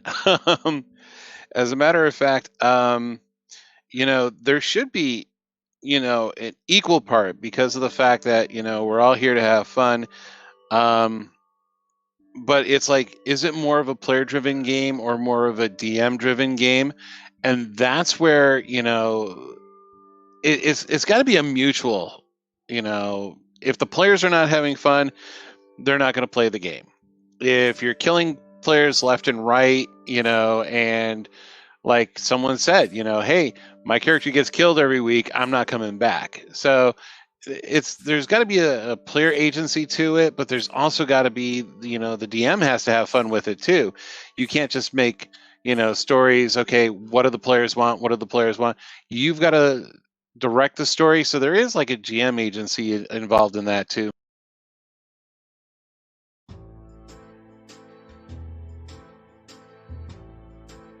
How about you there, Mr. Daly? Any thoughts? Well, I feel kind of weird about this, because I feel like I was partially responsible for introducing this to you, this term to you, and even now, how many months later, I'm not exactly sure what that term means. Even I mean, what I think it means is that you are giving the players some kind of direct control over the story itself. Something beyond like hero points or inspiration or something like that, like some way to actually directly affect the story or the game itself. I don't know about GM agency. I think the GM already has pretty much maximum agency. I mean, he could say, rocks fall, you all die. Basically what he says goes in the game. But we want more! But yeah, that's kind of what I think. And like anything, it's like any other game mechanic. It could be implemented very well. Giving giving the players some control over the game besides beyond the actions of the characters. But if it's not done, but especially with player agency, if it's not done right, it's going to be a mess. It can be. I think one of the hurdles that I was having trouble with as pertains to player agency, and I still find that a lot of people have this opinion, is that the players should have as much right to create the scenery around them as the GM does, which to an extent I can certainly get on board with, because I'm certainly no stranger to introducing a scene and then somebody saying, hey, is there a bookshelf or a tall boulder or something that I can get on top of to get some elevation? And I'm like, oh yes, absolutely there is. In that respect, you have kind of created an element of the scene. But I find what some people have as their opinions is not necessarily the player agency to create certain parts of the scene, but the agency to literally rewrite reality around them. Like, if they disagree with something the GM is doing, or they disagree with how a role was handled, it can very much be a case of, well, I'm feeling restricted, and I don't have as much agency as I should, and you need to be more open to allowing me more options. And it's very much like, well, you're kind of backing me into a corner here, because we're all playing by the same set of rules, and the only reason you're in this situation is because of the rule A added up with rule C, and now we've got E, and that's the situation you're in. It's nothing that I'm doing to you personally. It's not even necessarily a mistake that you might have made. It's just kind of how the game is. But then some people kind of seem to take it out of game to where they feel like, now I'm not having fun, and it's because of you, or because of this person did this. I don't know. That's a part I'm still having trouble getting over, trying to figure out where that mentality comes from. Are you trying to speak up there? There you go. When it comes to player agency, I feel like you were saying, that we can ask questions about stuff to try and help set the scene. But at the same time, I can say personally, I've had it where it's gone too far and it's caused out of character fights between players. Because in one of the campaigns I was playing in, one character basically was treating a werewolf they found kind of like a pet dog after they beat it nearly out, and convinced it to follow them by patching it up or something like that, only to later find out that it was another character's sibling. And all of a sudden, it wasn't a in-character drama. It started going out of character because of it. It's always hard to know where that line is, too. As much preparation as you try to make, as much as you know your players, sometimes, people got things in their lives that they don't tell people about. And those lines get crossed unintentionally all the time, and sometimes it just creates conflict. Unfortunately, as it may be.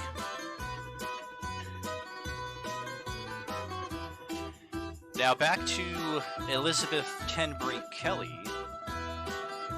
Player agency means making sure that only the player is in charge of their character.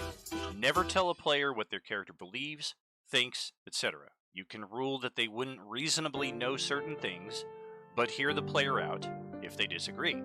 If there's uncertainty, let them roll for it. Also, don't back players into a position in which they have only one or two non-death options, especially when it comes to story elements. And as pertaining to Game Master agency, absolutely, GM agency is very important. Don't try to seduce characters if they said no, don't argue about how the enemy should have acted, don't overstep boundaries that the GM has laid down. Definitely some wisdom to both sides of the argument there. I definitely don't think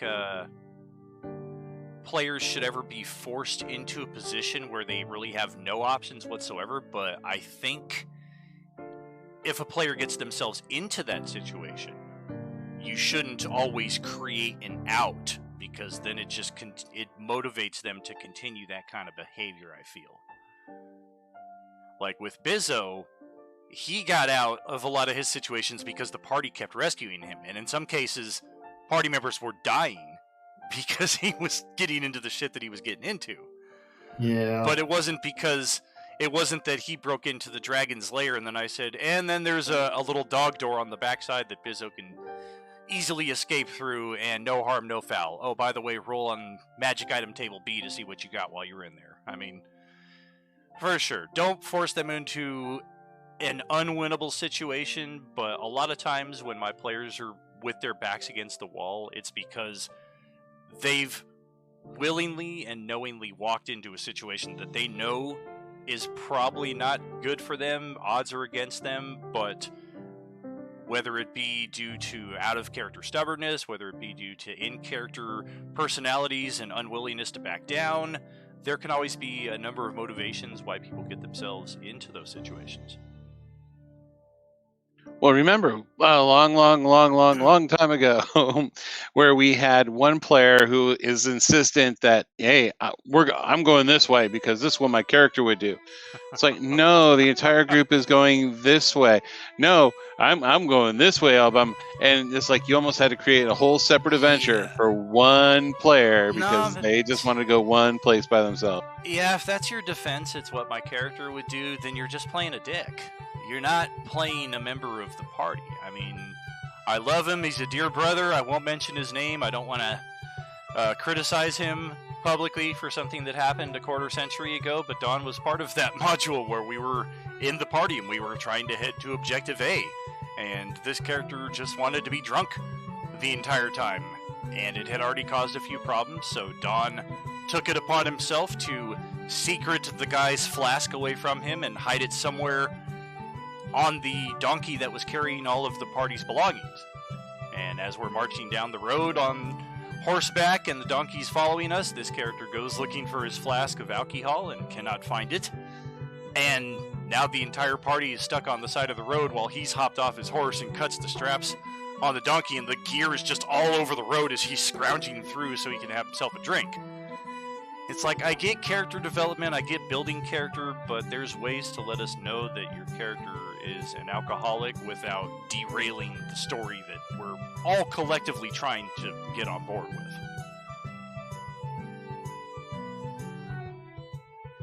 Now we come back to Sebastian Thane. Player agency is the ability for a character to exercise more free will than an NPC. If they're being persuaded by a PC or NPC, they can choose to be affected or not. Not counting spells, of course, but I wouldn't let PCs mind control each other, just NPCs or monsters. DMs have full agency and can decide anything and everything. Doesn't always make them right, though, and the quote-unquote DM is a god mentality can be an excuse to make bad balance adjustments and ignore rules to the detriment of the table. But for better or worse, it is always in the DM's power to deny a player free will if they feel it benefits the table. Those are very good points, because as the DM, you know everything, or at least you know all of the starts to the road, and you can see the ways that these roads are going to go. So when a player does something, and you kind of think about how is this going to impact not the plot that I've written, not the railroad tracks that I've built, but just the potential of what could lie ahead, and you think about it, okay, well, this is a good idea they come up with, but in this case, if I say no, it's going to create a much more epic moment if A, B, and C line up later on down the tracks. So at the time for the player, it can feel very much just like, well, can I do this? No. Well, how about if I try it this way? No. Alright, so I guess I can't freaking do anything. It feels very much like there's just a wall in front of you. But the GM doesn't want to tell you necessarily that this is leading somewhere cool because they have all the secrets. And as the player, sometimes it can be hard to maintain that trust.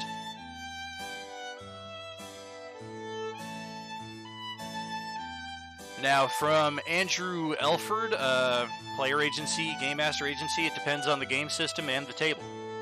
All right, I mean, I certainly cannot argue with that. All right, and coming back. Oh, and actually, I skipped Anton Lansbury here on the last couple questions. I think I just kept skipping through all of his pages of details. So let's go back here. Death save mode. I like the death save myself. 3 fails, you are done, period. Gives a chance at a life, and due to conditions, the save might be modified to make it harder to survive. All in all, I like it better, and the amount of angst generated by the players when a second or third roll comes up is well worth the time. I don't think, and then as far as Munchkin, I don't think most games are meant to be offensive. If they are, perhaps people are playing them wrong. Munchkin is the same. I had most of the expansions and played it usually with friends while drinking, so no one took the game very seriously anyway. And the cheating was easier to get away with per the rules. And as far as the current question for agency, only 2 rules are the golden rules in my game. Everything else follows these. Rule number 1, the game is for fun. If we as GM and players are not having fun, let's change it and make it better. Rule number 2, if I am running the game, it's my call, my world, my direction. A player is allowed to state their case, but the final arbitration for ease of play always goes to the GM, and no amount of rules lawyering or books or whatever can change that. I'm usually fair in allowing people time to provide evidence, etc. However, with that being said, the player may remove their character from my game just as though they never entered it, so long as they don't take any bonuses or things earned in the game, and there are no hard feelings. That's, maybe that's like Adventurers League kind of stuff. Because I know people do that with Adventurers League, like they take the same character from table to table, and there's kind of an honor system in understanding that, yes, I obtained this legitimately at this table, so it comes over to this other table, so on and so forth. It sounds like what he's talking about.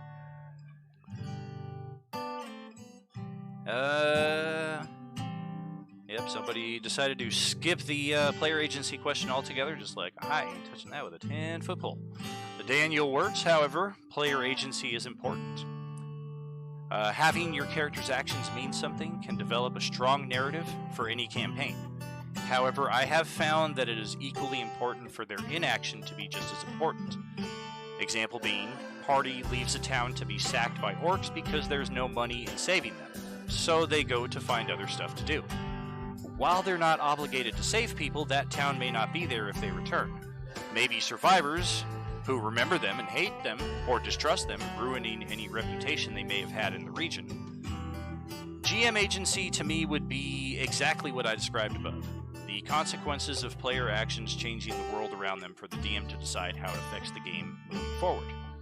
Pandering to players by not having consequences can create bad player habits in future campaigns. That's another way of saying a lot of the things that I was saying as well. So, yeah, it looks like 2 Daniels agreeing on very similar points.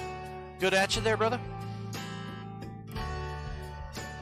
And then, yeah, here are a lot more examples of player agency, but I'm going to need a sip of coffee.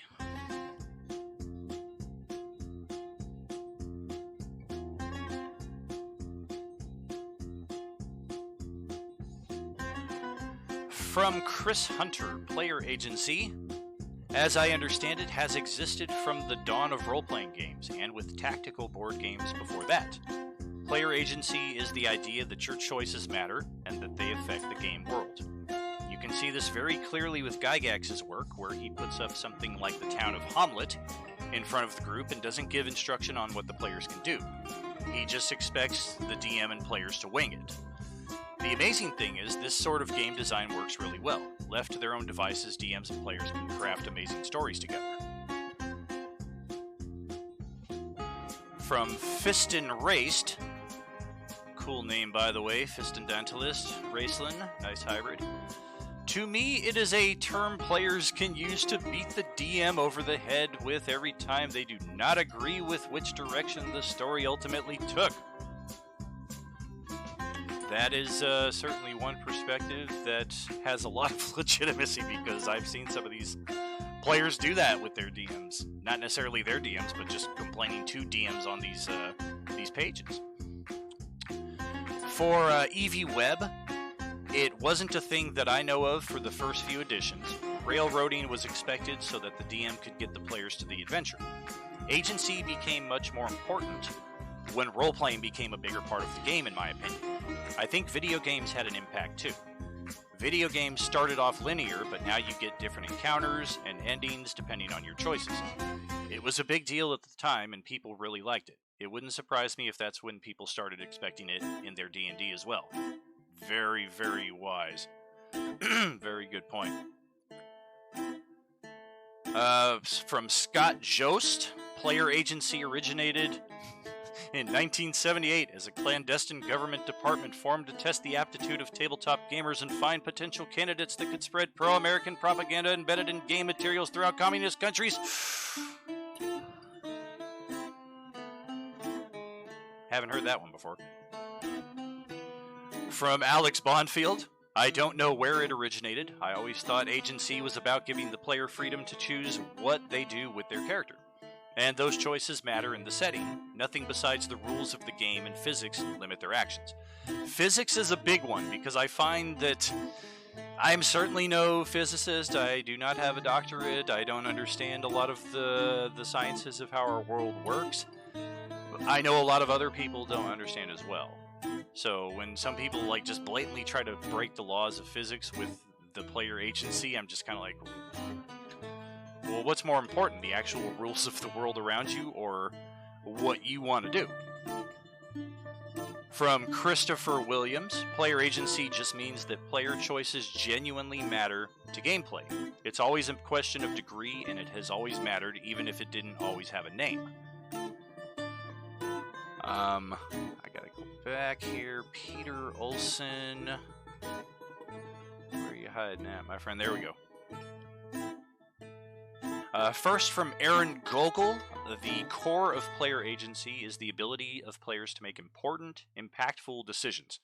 For more, see Matt Colville's video on downtime. And in fact, once I finish reading through these, I have that video queued up in the background. It's about a 20-minute thing that I have not watched. So once we all express our opinions and our thoughts, and we go through what everybody else has said here, I'm going to be very interested to see this video that specifically addresses this topic. From Peter Olson, the concept of agency obviously originated with the emergence of sapient humans. But if I may, I think the question is really more like, when did the discourse about the implications of respecting player agency in an RPG first emerge in the collective community? I think, like most modern discourses, it really took off with the growing pervasive interconnectedness of the internet, and more specifically with the advent of proto-social media platforms in the early 2000s. I'm sure there was discussion of these things back in the days of news groups, but it really gained critical mass in the days of the evolution from Web 1.0 into Web 2.0. The first community in which I became aware of it was The Forge, and subsequently the Story Games forums. The Forge was an online think tank of RPGs designers, whose primary mission was the creation of indie RPGs, and several extremely important RPGs and attendant ideas emerged from that group. It's safe to say that it launched the modern indie RPG wave. It's the place where Burning Wheel, Dogs in the Vineyard, Lacuna, Inspectors, Fiasco, and a host of others emerged. Those games in turn spawned things like Apocalypse World and PBTA, Blades in the Dark, and scores of other games derived from a lot of those principles and made by the same designers. Fate emerged around this time too, and while not a direct product of the Forge, its creators were connected to that community and its philosophies. So my answer is probably in the early aughts, among a group of RPG designers who got together and started explicitly enshrining concepts like player agency and table consent in the actual mechanics of their games. And that was like the first answer that kind of blew my mind, where I was just like, whoa, dude, freaking awesome. I really appreciate that. And shortly thereafter, a gentleman, Frank Sugar, responded that Peter Elson's answer is good. That said, where did the term player agency originate in tabletop RPGs? We certainly never talked about it in the 70s or 80s or even the 90s. It really started showing up in the 2000s in TTRPG circles and has been a large topic of conversation since about 2010. But that is an answer to the when question, not the where question. The where seems very much connected to a more generally evolving awareness of people in society and their ability to be recognized and choose for themselves. Establishment of table rules is a related concept. And what does it mean to you? It means players get to make choices about what their characters do, and their decisions determine the outcomes. It does not mean that the players get to decide the fate of the universe necessarily, unless the game stakes are the fate of the universe. Perhaps an example of what's changed will be informative. It used to be fairly common for there to be effects where the DM reached for the character sheet and said, "This belongs to me now." Characters were compelled by game effects to take specified actions not of the player's choosing. These effects still exist in the game. Example, the player is hit with a fear effect and must use their movement to move away from the enemy, but in a greatly reduced role. Interestingly, to me at least, is when player agencies clash. We see this very clearly in intra-party events. Can the rogue pickpocket the cleric? The cleric's player loses his agency, to a degree, because something happened to his character that he didn't choose. But if we prevent the rogue by rule from pickpocketing the cleric, have we reduced the rogue player's agency? Which is worse? So he leaves us with those tidbits of wisdom, which I found particularly interesting. And then we have from Dan Mackenzie Walker. I came across it in relation to TTRPGs while reading OSR blogs and story games forums over the last 20 years. Google Quantum Ogre for some good discussions, and the Alexandrian has several articles examining the topic. From Aline van Hoffelen, player agency has always been a concept in RPGs, even if it wasn't called that or directly addressed. Railroading, for instance, is a term that has existed for as long as I remember as a bad habit. It is a way to take away player agency. Restricting what players can create is often considered taking away player agency too, although it is more of a gray area to me. The worst way of taking away player agency for me is trying to tell a player how to play his character. Those things have always existed. They were probably more frequent in the earlier days when the game master is God mentality was more popular. Definitely telling people how to play their characters. That's kind of a hot button, I think, for anybody. Telling them mechanically what's going to be more optimal in a situation can be appreciated, especially by new players, but actually telling them, like, hey, you shouldn't do this because your character wouldn't do that, you're a paladin and you would do this instead, people kind of get offended. Although, in my 20s when I played Nero, I'll be the first one to tell you that the reason I played a human was because nobody can tell you that you're playing a human wrong. Somebody can always say, that's not how an elf would act. That's not what a dwarf would do. That's not how a halfling would perform. Human? How are you going to tell me I'm doing it wrong, dude? I'm being a fucking human. That's fair.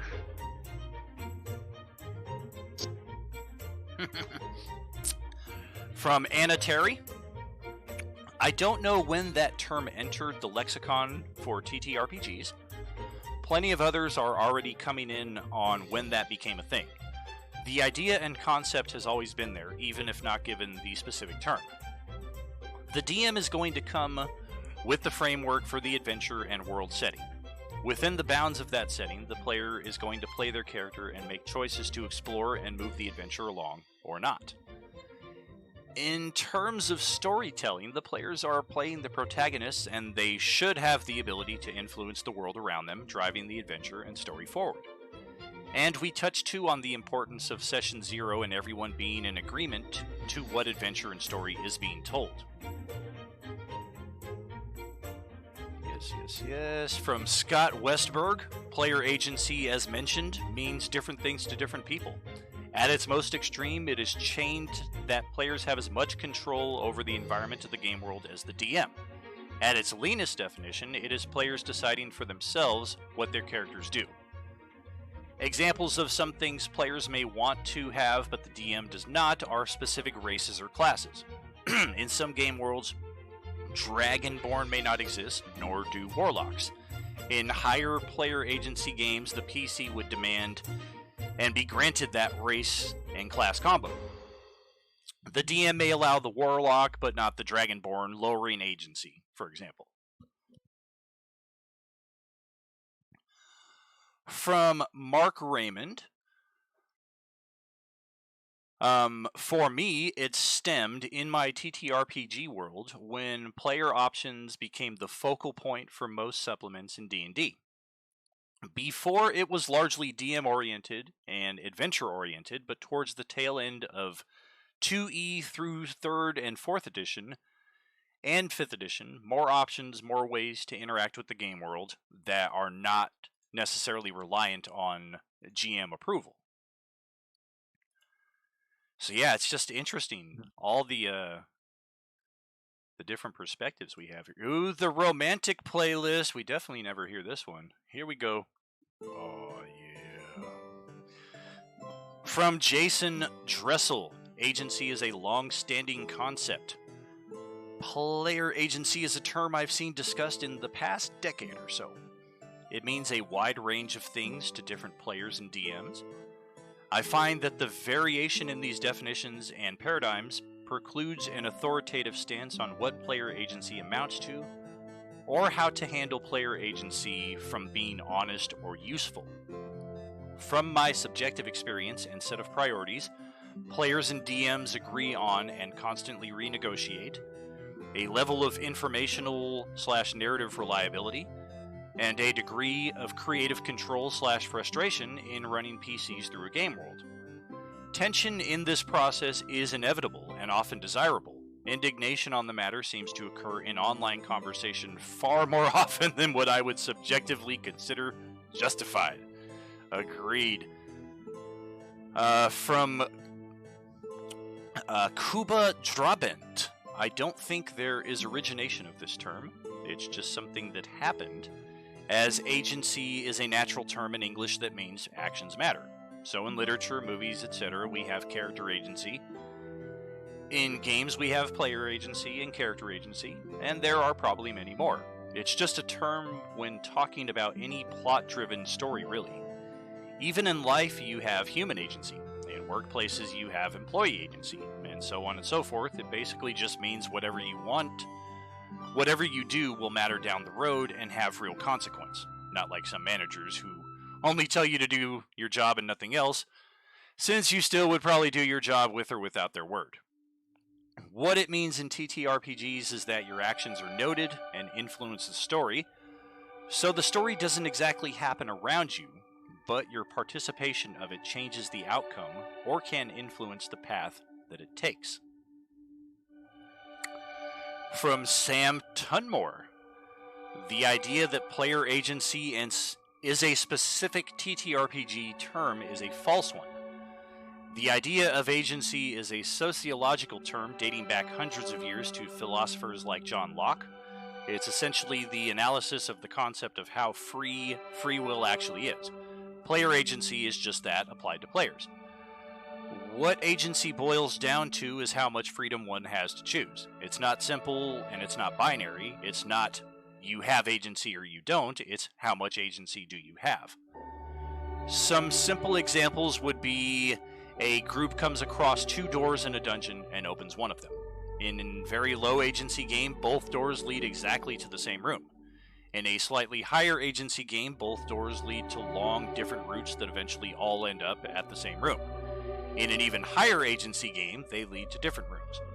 But it doesn't stop there. What if the players decide to smash through a wall instead? What if they leave? What if they open both doors? Are they conditioned to think about the choice in a certain way? It's an endless continuum of possibility. For myself, I think Sam was one of the few who didn't quite understand my question, so I just responded just a clarification. Just that, Ooh, another coffee.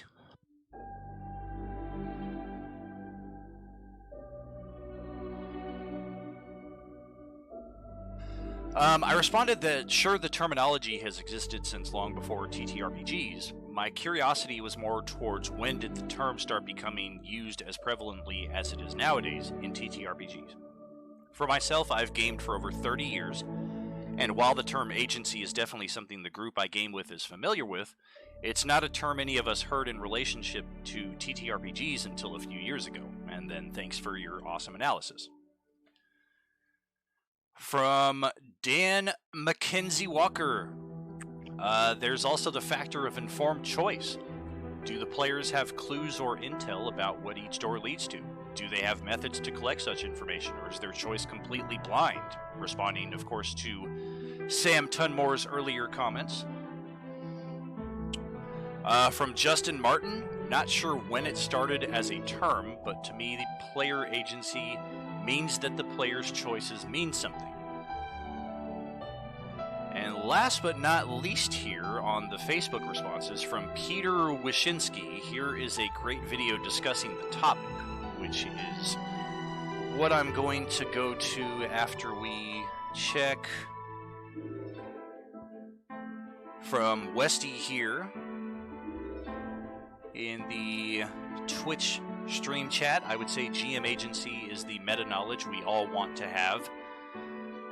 Fun, including the GM. I see this shiny thing. I bet he wants me to take/poke this.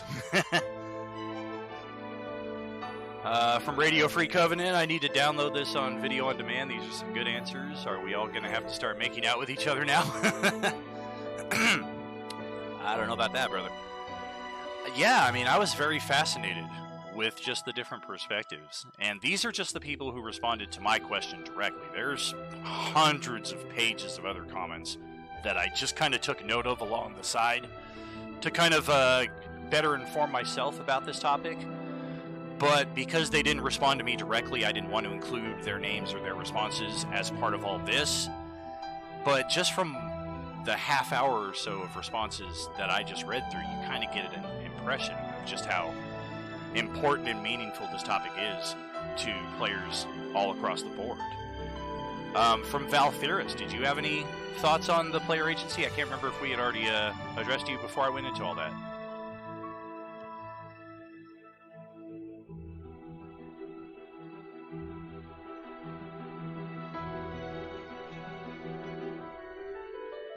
Maybe we did. He might have just stepped away from the mic as well. But in any case, I'm going to give my throat some much-needed time off and play this recommended video. Have it all prepped. It should be good to go. Bam. Bam. Oh, there's our romantic track. Peek behind the fourth wall. This is from Matthew Colville. 422,000 subscribers for his RPG channel here, so I am guessing he knows a thing or two about a thing or two. And while he is talking, I'm going to shut off our music entirely. I don't know if his video has music at all. Like I said, I haven't watched even a second of it. I just loaded it up, and here we go. Enjoy. Okay, I like putting the best advice I got right at the front of the video, so here goes. Railroading is when the dungeon master ignores the player's good ideas for no reason other than That's not what I want you to do. Now, that is bad. We should not do it. But also, we should not refer to a linear adventure as railroading. The existence of a plot does not mean you're being railroaded. Someone on Twitch chat asked, isn't a puzzle with only one solution railroading? No, because D&D isn't a video game where the only solutions are those permitted by the design. D&D has a dungeon master who can allow any idea as long as it seems reasonable and the players roll well. In other words, there is no such thing as a puzzle with only one solution. The players are free to change the conditions of the test, come up with a way to bypass the puzzle, or give an answer that seems reasonable to the DM but which isn't included in the adventure. This is the definition of a sandbox game, and I propose all D&D games are sandbox games. We often hear sandbox used with open world when describing video games, an open world sandbox game, but these are two different things. An open world game is one in which the players are free to go wherever they want, and they will find content ready for them. There's no central plot, or if there is, you can ignore it for basically as long as you want and just explore. Skyrim, basically. First time I played Skyrim, I finished the tutorial. I had the next quest in the main storyline, but I ignored it. I went off in a random direction and found a castle full of vampires, and I felt like I discovered it. My choices, not the designers, led me there. You can do an open world D&D game. I've done it, but it is a lot of work. Most D&D games are not open world, but I think they are sandbox games. A sandbox game is one in which there are no right solutions to problems. The players are free to use all the tools at their disposal in unique and inventive ways. This is a term we use to describe video games because a lot of games, especially older games, were all about finding the one key that fits this lock. I worked on 2 big AAA sandbox games, and our motto was, we tell you what to do, but not how to do it. GTA is the canonical example of a sandbox game. There might be a mission where the player is told, you have to stop this car from getting across town. That's it. That's the mission. The designers have no idea how you're going to do that. You could blow it up with a missile launcher. You could steal a truck and ram it into the car. You could block off the road. You could hijack a helicopter with a big electromagnet on it, grab the car, fly it over the river, and drop it in the water. That's a sandbox game. And by definition, all D&D games are sandbox games because the DM can permit any reasonable idea. Railroading happens when the DM does not permit reasonable ideas specifically because the DM is trying to force a certain moment to happen. Now, this is an important and subtle distinction. All DMs try to sort of herd the players toward the content they have prepared. And most players know the adventure is in this direction. If we want to play D&D tonight, we better play along. That herding toward the prepared content is very different from railroading. Railroading is not, I have content prepared, maybe I should encourage my players to go that way. Railroading is, I have my heart set on this one moment or this thing, and I'm going to twist everything the players do to force it to happen just because I think it's neat or it's what I want to happen. Maybe that's a better way of putting it. Normal DMing is, I have this content ready, I can't wait to see my players come up with crazy ways to beat it. Railroading is, I have this moment I love, and I will defeat any attempts by my players to bypass it. That's bad because it limits player agency. And if you want a good shorthand for player agency, think of it this way. If my players only ever did what I expected or intended, I could just write a novel. Player agency means these characters belong to their players, not to me. I do not control what they do. They have their own agency. I do not want to control what they do. That would be boring and defeat the purpose of this game. The ideal DM wants to be surprised by the players. That's what makes the game fun. In order for us to be surprised by the players, they must have the freedom, the agency, to react to the problems we put in front of them. Freedom to decide, what do I think about this? What, if anything, do I want to do about this? That is player agency. Railroading is an attack on player agency because it says, it doesn't matter what you want, I will only allow the thing I imagined. Players do not generally have the choice of content. I picked the adventure, but they have the agency to react to it, deal with it however they want. This is the social contract between DM and players. The DM spends the entire weekend reading through this huge tome and making notes while you're all playing Valheim so that there will be content ready when we get together. But within this context, the DM should be open to the players' ideas. That's what makes D&D fun. I want to be surprised. If I'm not, if everything plays out exactly the way I imagined it, well, might as well write a novel. Folks assume that limiting player choice is bad, but I don't think we should be using that language. It's misleading. Limiting player agency is bad. limiting player choice is, I think, usually good, because the more we limit player choice, the easier it is for us to be good dungeon masters. Limiting player choice means the DM can focus on the next chunk of content. I bought this adventure, I spent the weekend reading it and making notes. Do you folks want to play? We can play D&D tonight because I limited your choices to this adventure.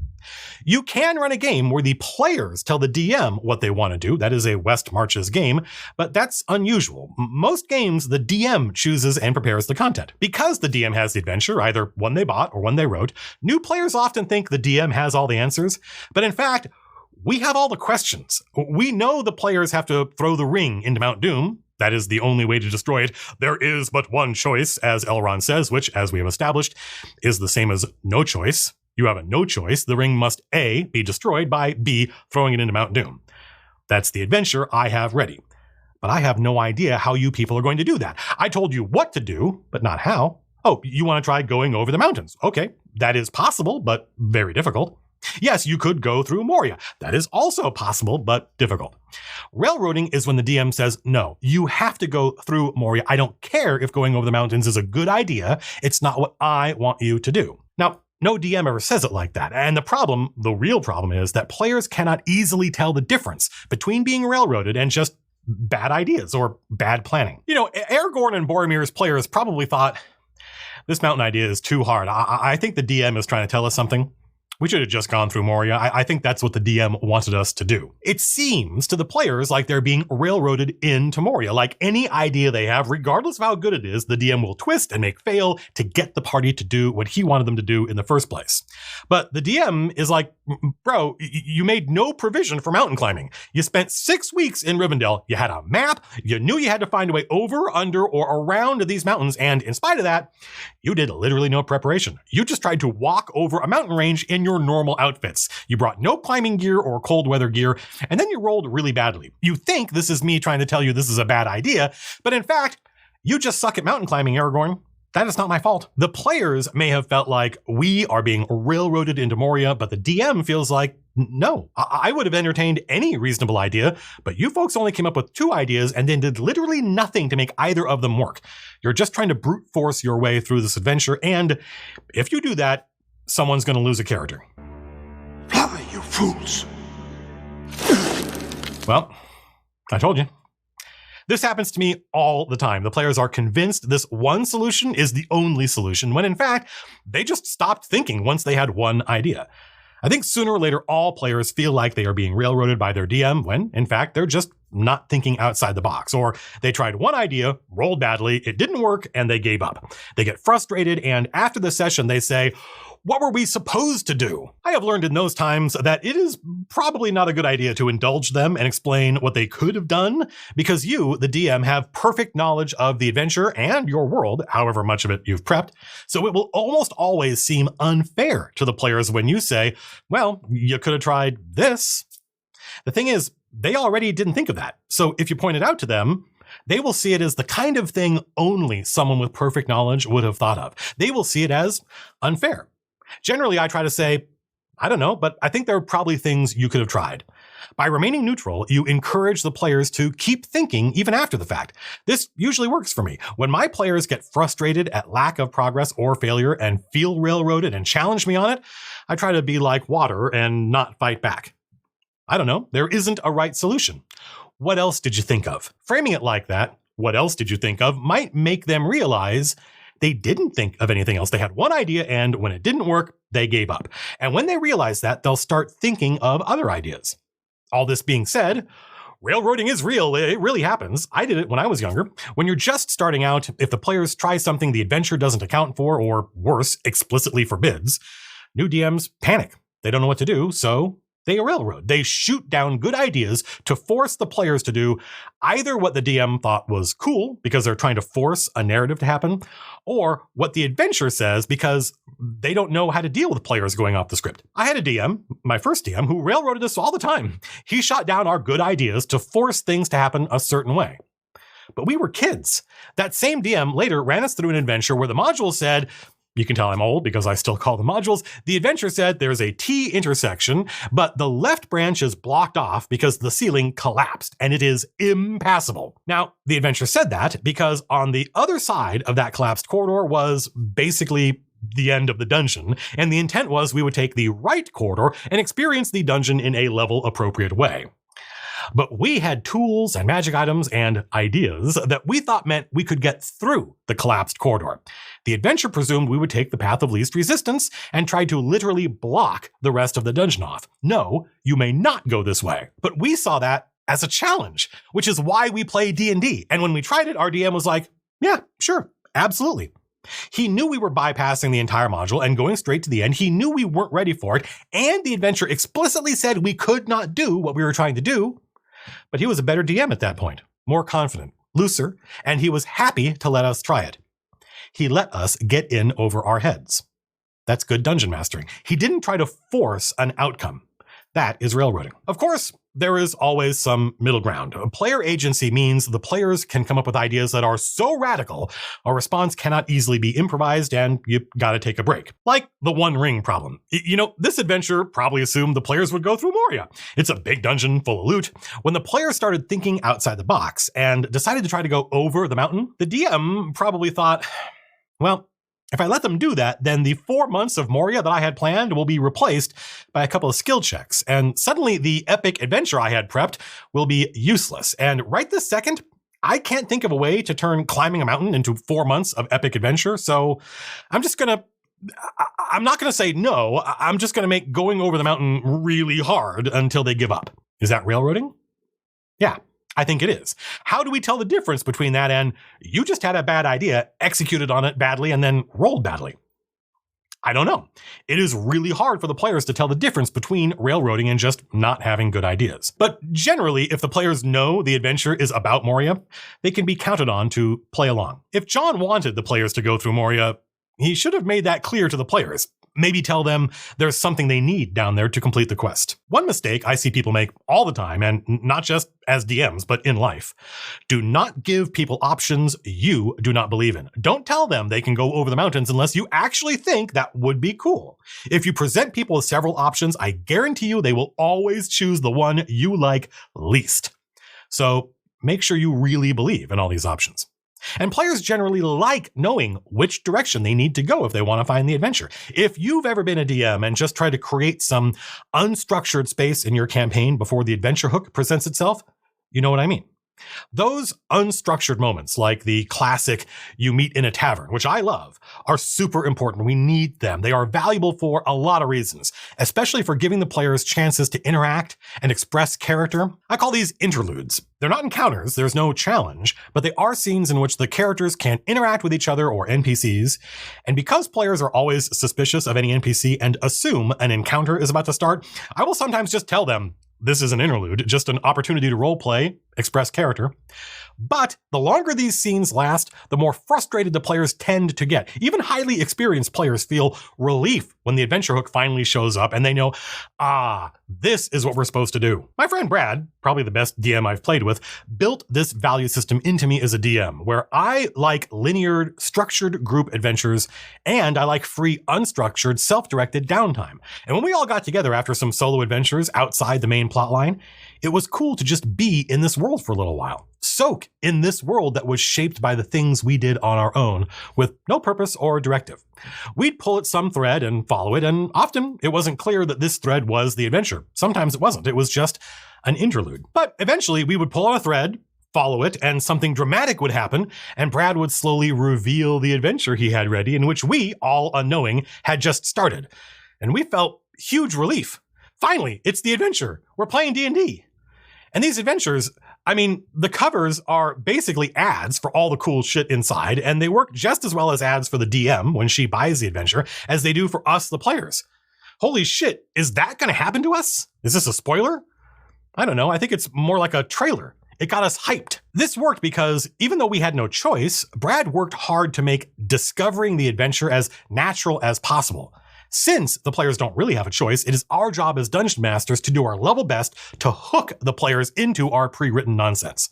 We can't just expect them to go on the adventure because it is the adventure. We have to try and give them good reasons to play along so that when they decide to stop the villain, it feels natural and authentic. When I talk about player choice, I'm generally talking about choice of where to go and what to do, choice of which adventure to go on. I'm lucky now that I've been doing this for a while. I have a huge backlog of adventures I've played or run that I can use to seed a campaign and give the players lots of choice. But I also like just buying an adventure. No choice. This is what I have ready. But within an adventure, sometimes we have lots of choices, sometimes we don't. And I do not generally think that makes a difference in whether the players have fun. I've run linear adventures. Sometimes the players have fun. Sometimes they don't. I've run adventures with lots of branches. Sometimes they have fun. Sometimes they don't. I would say that each kind of adventure offers something different. Adventures with lots of branches, real branches, not just cosmetic ones where A and B both just lead to C, and it doesn't actually matter which you choose. Real branching makes the environment, and I guess I'm talking mostly about dungeons here, makes the environment feel real, like a real place we're exploring and dealing with, rather than an adventure that has been written for us. Players don't like being reminded this is just a scripted adventure. Real choices increase the feeling of verisimilitude. But linear adventures allow the designers to create more dramatic set-piece moments because they know what the players have done up until that point. This also has value. Really, I think choice is a means to an end. The actual goal is giving the players the feeling that their actions matter.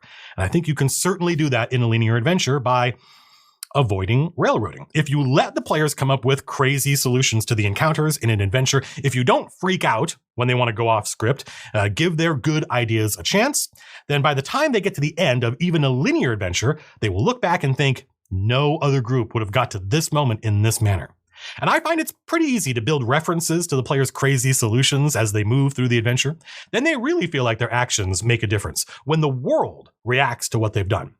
When I roll my own adventures, I try to avoid planning out everything the players might think of. I avoid it on purpose because I think it makes a better adventure. Don't get me wrong, I try to prep answers for the players' questions. What if they call upon their gods or patrons? Better write that up.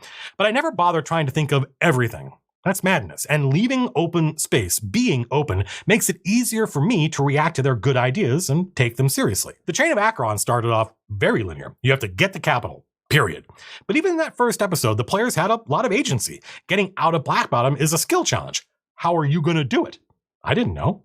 Up to the players to come up with solutions. They get attacked by a squid ship on the Astral Sea, and they decide to take it. I never considered that. Never thought they might commandeer the Somnium Tenebris.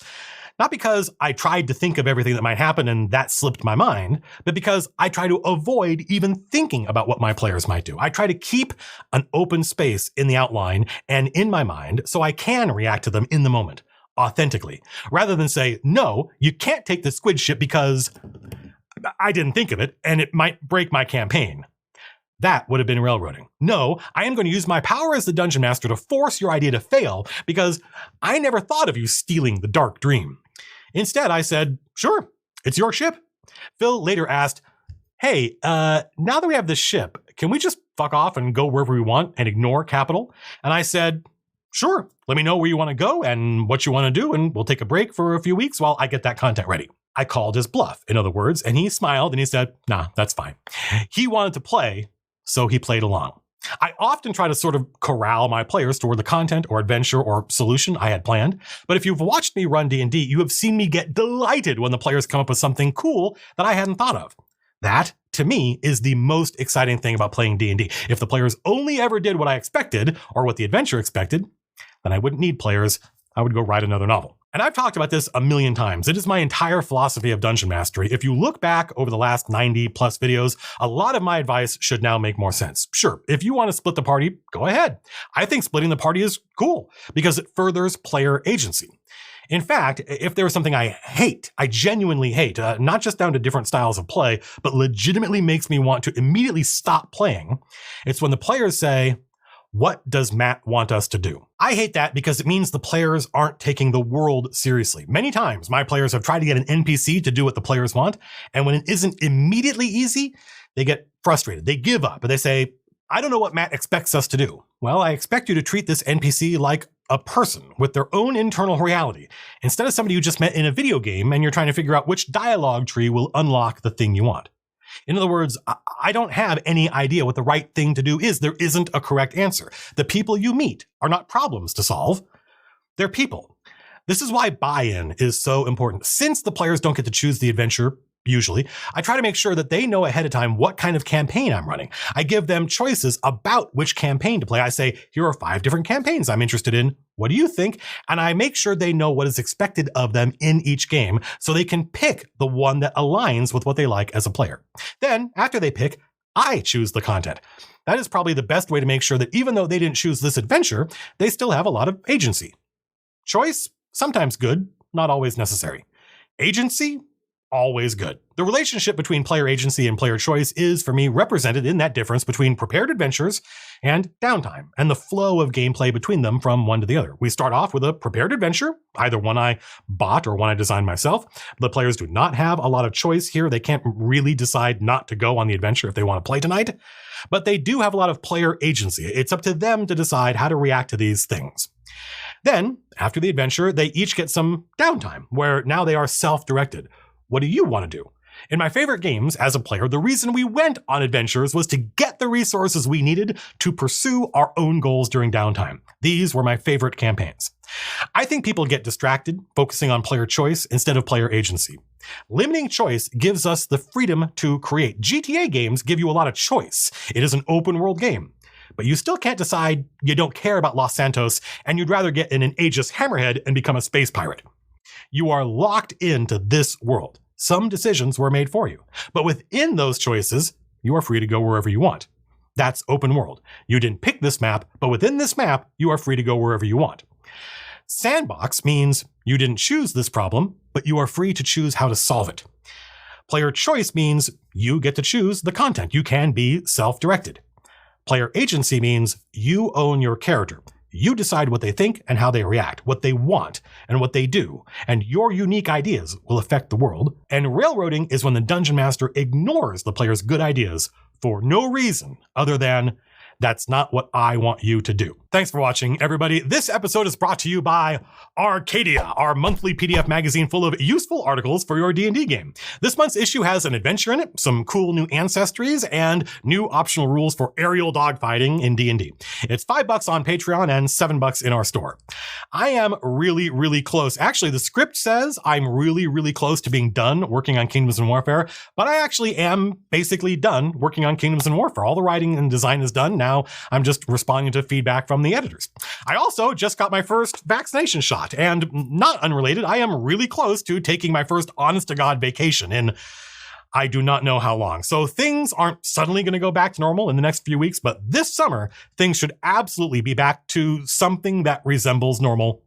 Knock on wood. The next episode of Running the Game, related to this one, is about how to sort of guide your players into doing the smart thing they just came up with, which will probably work, rather than the insane thing they just came up with that will almost certainly get them all killed. Until then, thanks for watching. Imagine people complexly. Peace out.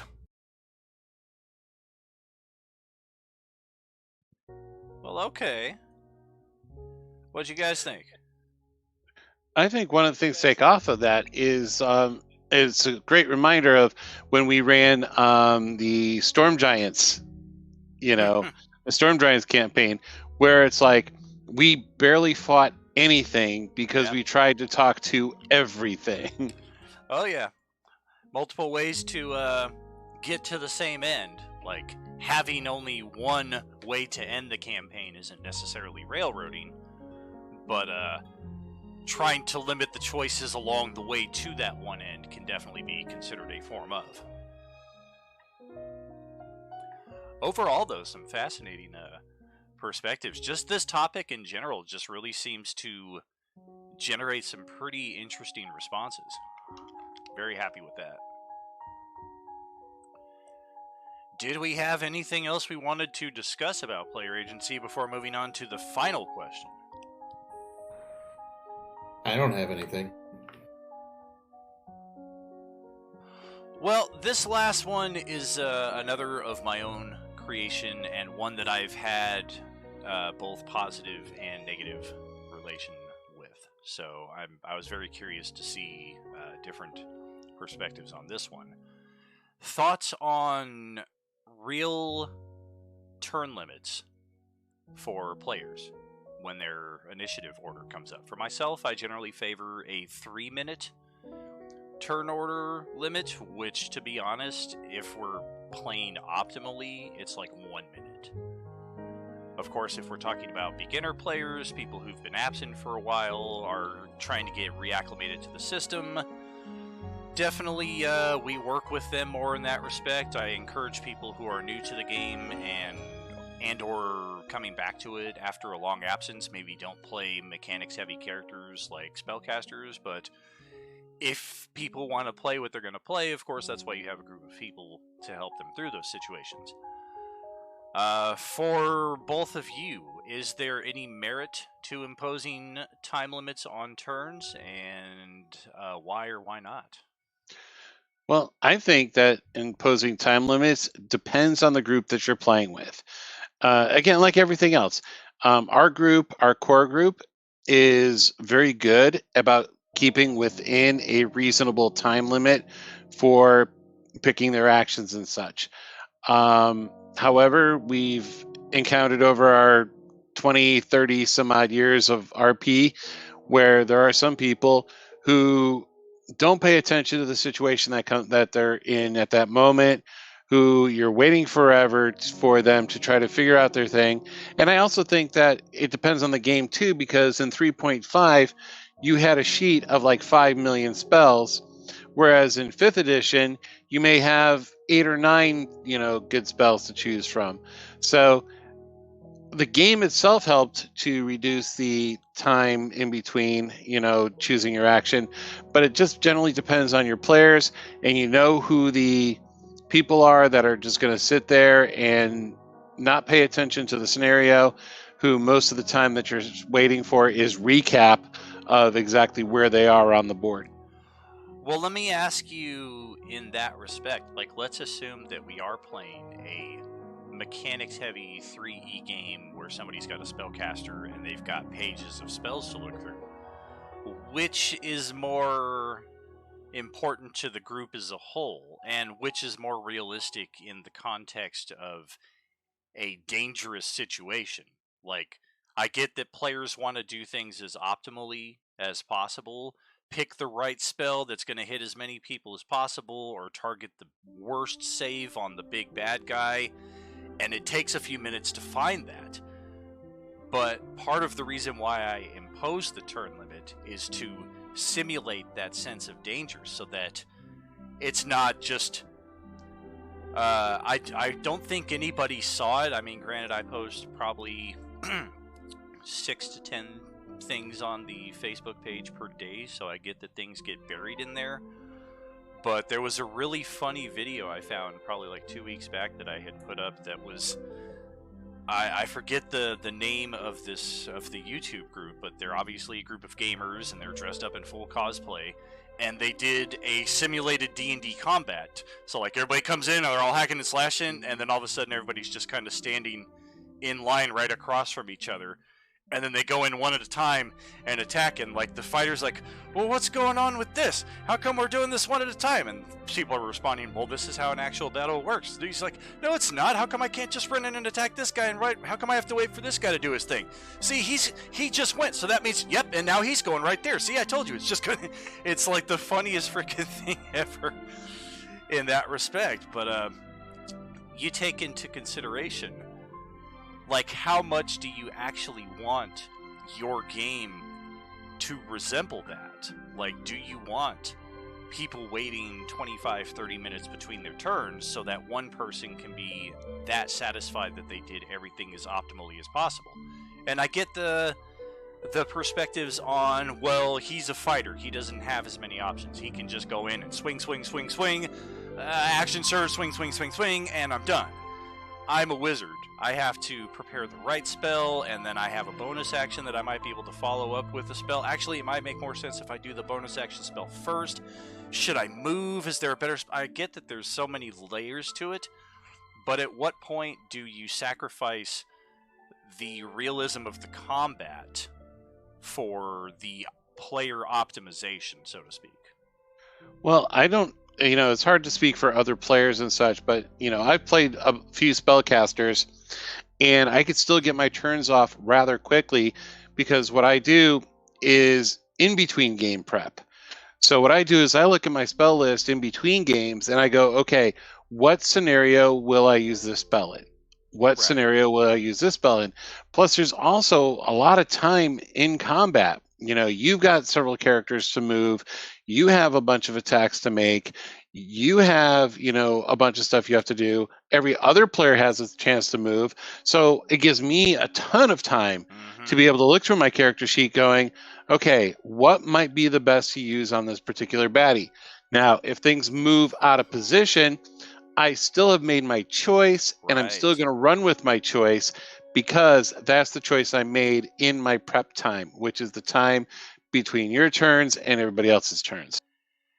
Very true. And to that effect, that just exemplifies the importance of being immersed in the scene at all times, because some people, and I've had players like actually tell me this, like if there's more than 10 minutes between turns, like they'll literally just kind of be like, it's been 5-6 minutes and we're only 2 people past my turn, it's good. And then they just get up and leave. And then by the time they come back, there's that much more of a delay as they're kind of like, well, wait a minute, how come all of the figures are over here now, whereas when they were over here last time? And there's that delay of having to catch them up on something that, had they remain immersed, yes, you're constantly reevaluating your plan, because once your turn ends and you start planning for your next turn, 9 out of 10 times, halfway between that point, something that somebody does is going to force you to reevaluate. No plan survives contact with the enemy. But keeping immersed in the scene and keeping yourself aware of what other people are doing, where everybody's going, and how your character might respond to that can really reduce those time drains. Because especially if you're playing a 2 to 3 hour game, and it's an all-combat game, you definitely don't want 30 minutes passing between turns, because then you're literally talking, okay, we're going to get together for 2 hours, and each of you are going to get to play for about 5 minutes. And that's just not fun for anybody. What do you think, Sean?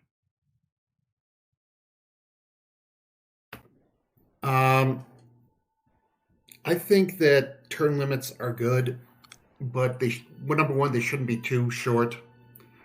And number two, some players can actually panic and not do anything. I know some people. I actually know some people who are like this. You put a limit on them, and they will panic and they will not do anything with their characters. You'll have to pass because they'll be paralyzed because you put a time limit on them. Yeah. And I think like I said, I do think putting a time limit on it is good, if only to keep the game going. And what Don said about doing in between work, choosing your spell, choosing what you're going to do. I think I think everyone should be doing that regardless of whether there's a time limit or not. But I do think that if you are going to have a time limit, you should be aware that you should make it long enough so that most people can figure out what they want, can say what they want to do, and be aware that some people are, you give them a time limit, they're going to panic, they're not going to be able to do their player.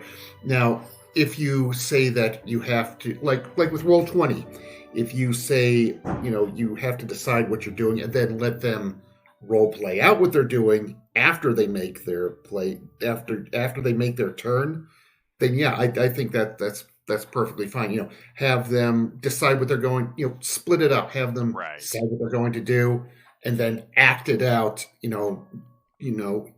at their own pace, after they take their turn. Yeah. Well, if you have an entire group that's going at a relatively good speed and they're doing their turns and they're getting there, and you have one or two outliers, maybe it might behoove to take them aside at some point or meet with them midweek and go, okay, why are we taking so long on our turns? What can we help you to do to speed this up? Is it a mechanics issue? Is it a too much choice issue? Can we find you an easier character? Can we, what can we do as a team to reduce your time of holding up the game, pretty much?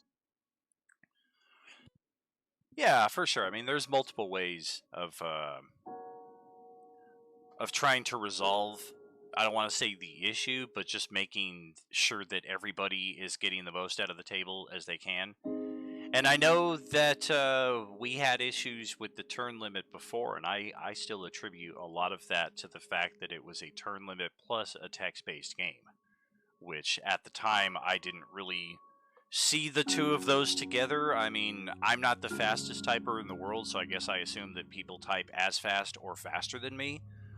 But if you put a 3-minute turn limit on somebody and we have to text what we're doing back and forth with each other, it wasn't really leaving a lot of room for any kind of questions. So if somebody had any kind of questions on their turn, what they want to do, what are their possibilities, I'm a little confused on this, can you clear this up for me? That's eating their entire 3 minutes. Now, since we play everything here on voice chat, I mean, which just seems like, why weren't we doing this all along? But I had my reasons.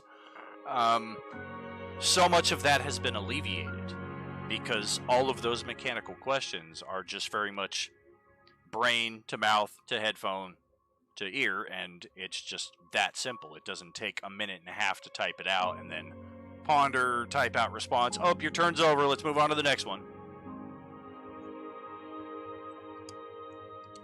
Yeah, very true. It did speaking did speed things up a lot. And then also we created our own little pattern of this is what I'm doing, this is the mechanics, this is the role that I need to make. Right. And then you move on to the next person. And while you're moving on to the next person, that's when somebody could type in all the descriptors and make it as flowery as possible and, just like that, so that you look at it later and you go, oh crap, this is really, really good. This is a great descriptor. Yes. And it falls within time limit. And we're finally starting to get to that middle ground, because that was my concern with switching everything over to audio, especially if we're not recording the show. I had come to rely on the text game for so long because it meant I didn't have to take notes anymore. Everything was just written out there perfectly for me. I could read over the notes over the week between games. I could create an easy summary of that, literally copy-pasting dialogue that players had typed out. It made it feel so much more like a story to me, because and everybody's got their strengths in these games, but we don't all feel comfortable all the time, like fully getting into character, be it doing a voice, be it maybe even doing a little cosplay and being on the video on the side. I know Jason was super into that. Occasionally he would have some cosplay going on in the video. And I feel like little things like that can really kind of enhance the experience. But again, everybody's got their strengths. And for me particularly, I found so much more of the story when we were writing it out. So it's nice that we're starting to bring some of that back in addition to expediting the mechanical side of the game. Now, here in the chat, Drunk Pally, some people get analysis paralysis. Yep. If folks are paying attention, it should go quick, but the turn prior could drastically alter their plans. That's very true. I mean, sometimes it doesn't happen halfway between your last turn and your next turn. Sometimes it happens at the 11th hour. Like, you're just like, all right, as soon as this is done, I got this ready. If you're on the computer, I'm ready to drag this token here and click this and drag my template out, and oh, shit, all right, I'm going to need a moment now because everything is different than it was 1 second ago.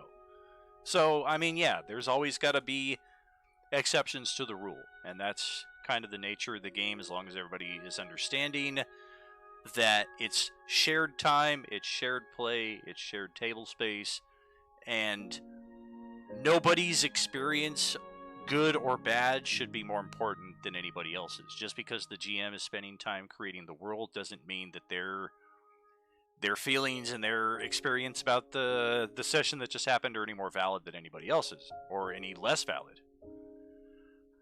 For Poyoshi here, thank you so much. Agreeing with what he said earlier about time limits. Even with preparation, I still panic and forget bonus actions, spells, cantrips, special features, etc., but that's just me. I do see the need to have rough time limits on turns, though. Some people take it too far, and some never pay attention. Absolutely.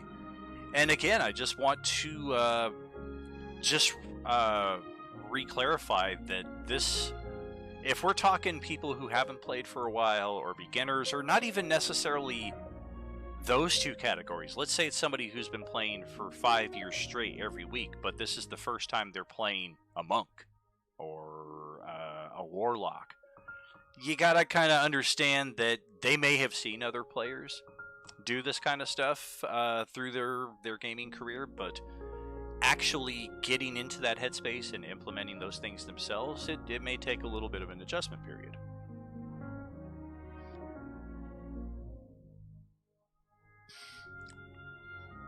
Now we come back to our Facebook responses, again from Elizabeth Tenbrink Kelly. A special thank you to you for answering all 5 of the questions. I have never been in a game where there are time limits on turns. We all put in the effort to pay attention, though many of us are neurodivergent, and we're patient if someone ends up needing to look things up or whatever. So they got a nice compromise at their table, sounds like. From Sebastian Thane, I feel exactly the same way about this. So basically the way I described it, shorter term limits on people who've played every week for years and years, be a little bit more understanding with people who are still trying to acclimate to the experience.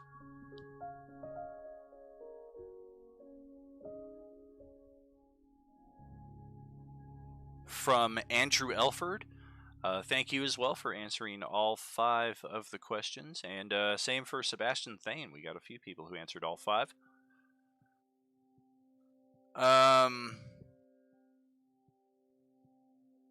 Yeah, Andrew Elford, never tried it, but sometimes feel that it is necessary. And I get that. I mean, it's really when you start approaching like the 15-minute time limit for turns, because even like over 5 minutes, like let's say 6 to 10 minutes, that can still kind of fly by, especially if we're talking about a mechanical discussion, because in that instance, the table tends to get involved. People start offering advice, perspective, and it's not just a matter of, are they done yet? It's very much, we're still collaborating, we're all still playing together, so those turns can feel like they're going by a little bit quicker than they actually are. And for Anton Lansbury, the final of his 4-page essay here, thank you so much to you as well for your perspectives. For the most part, I've had no need to worry about time limits. Most of my players know their characters well, and if a new player is among us, then the others will usually offer help on what might be a few options, so time limits have never been a problem. Have a great day. I appreciate your enthusiasm and your positivity there. And just a side note from a Matt Teague, who responded to Anton Lansbury. Best DM I have ever played with. Your world is extensive, characters engaging, and the most important is it's always fun. I fashioned my own DM style in that image, and my players are always excited for Sunday's game.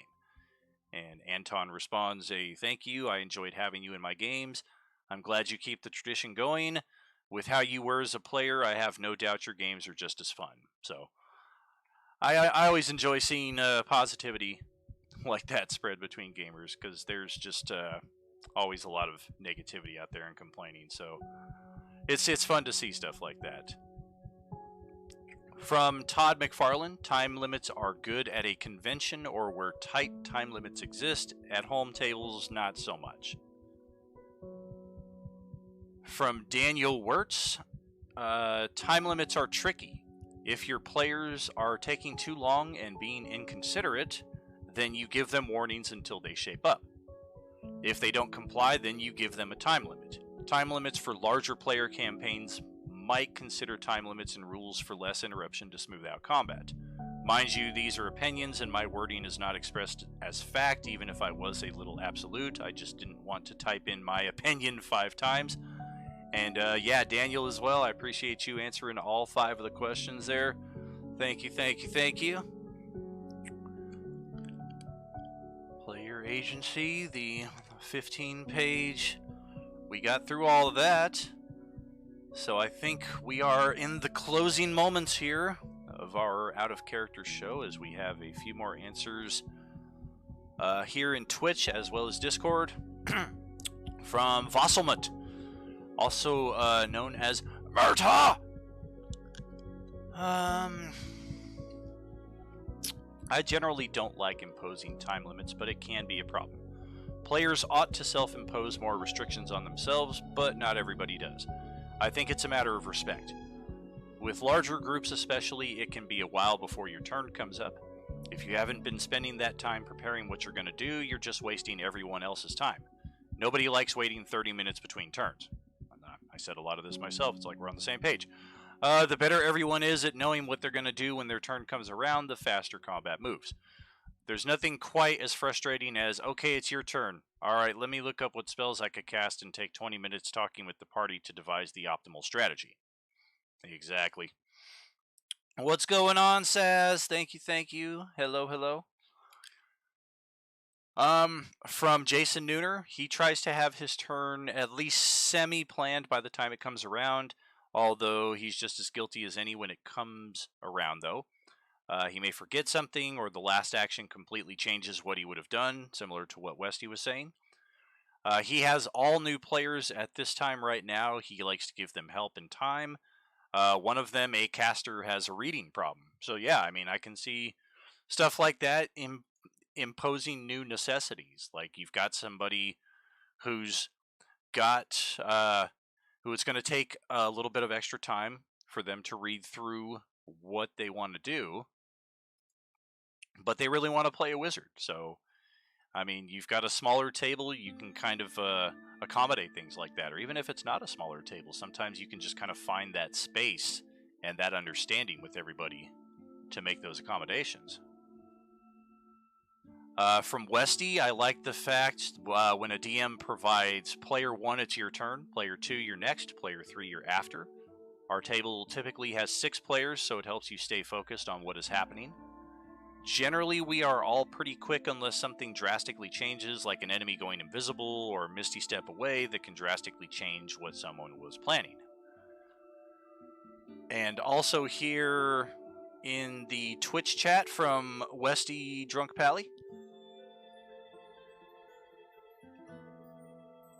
Especially early on, or in stressful fights, it can be useful for a GM to always double-check the end-of-turn sequence by saying what action opportunities still remain. Absolutely, yeah, that's something I try to do. Like, I'm generally trying to be very quick about moving the initiative sequence along, and in that respect, I try to track what people have been doing with their turn. Okay, you did your move, your action, you got a bonus action, anything with that? Nope, okay, well, end of turn, let's move on to the next one. And so on and so forth, just to keep things moving smooth. I mean, the open table that we've had going for a few weeks now, that's a great example. I mean, we've got people who've never gamed before combining together and making it work seamlessly. It's really been a pleasure to watch, and I have no doubt that this will also continue as certain players' availability doesn't allow them to play on such and such a night, but we get another player to step in. It just seems like we've kind of found something pretty special here, and I'm very eager over the coming weeks to spread the word on the different Facebook groups about the open table, because I see on a daily basis people are, hey, my group just collapsed. I'm looking for a group. I'm looking for a new DM. I'm looking for this. I'm looking for that. And I think our community can be a lot bigger than it is. We can have a lot more games going on, and a nice cast of players to play with, because I think that's proven very interesting in at keeping things fresh is not being so comfortable with the people that you're at the table with. Not that that's a bad thing, but just that having that unpredictability, the new friendships, the fact that you're in a new game, it can be very exciting, and it creates a lot of excitement at the table, and I think that's something that I've particularly enjoyed.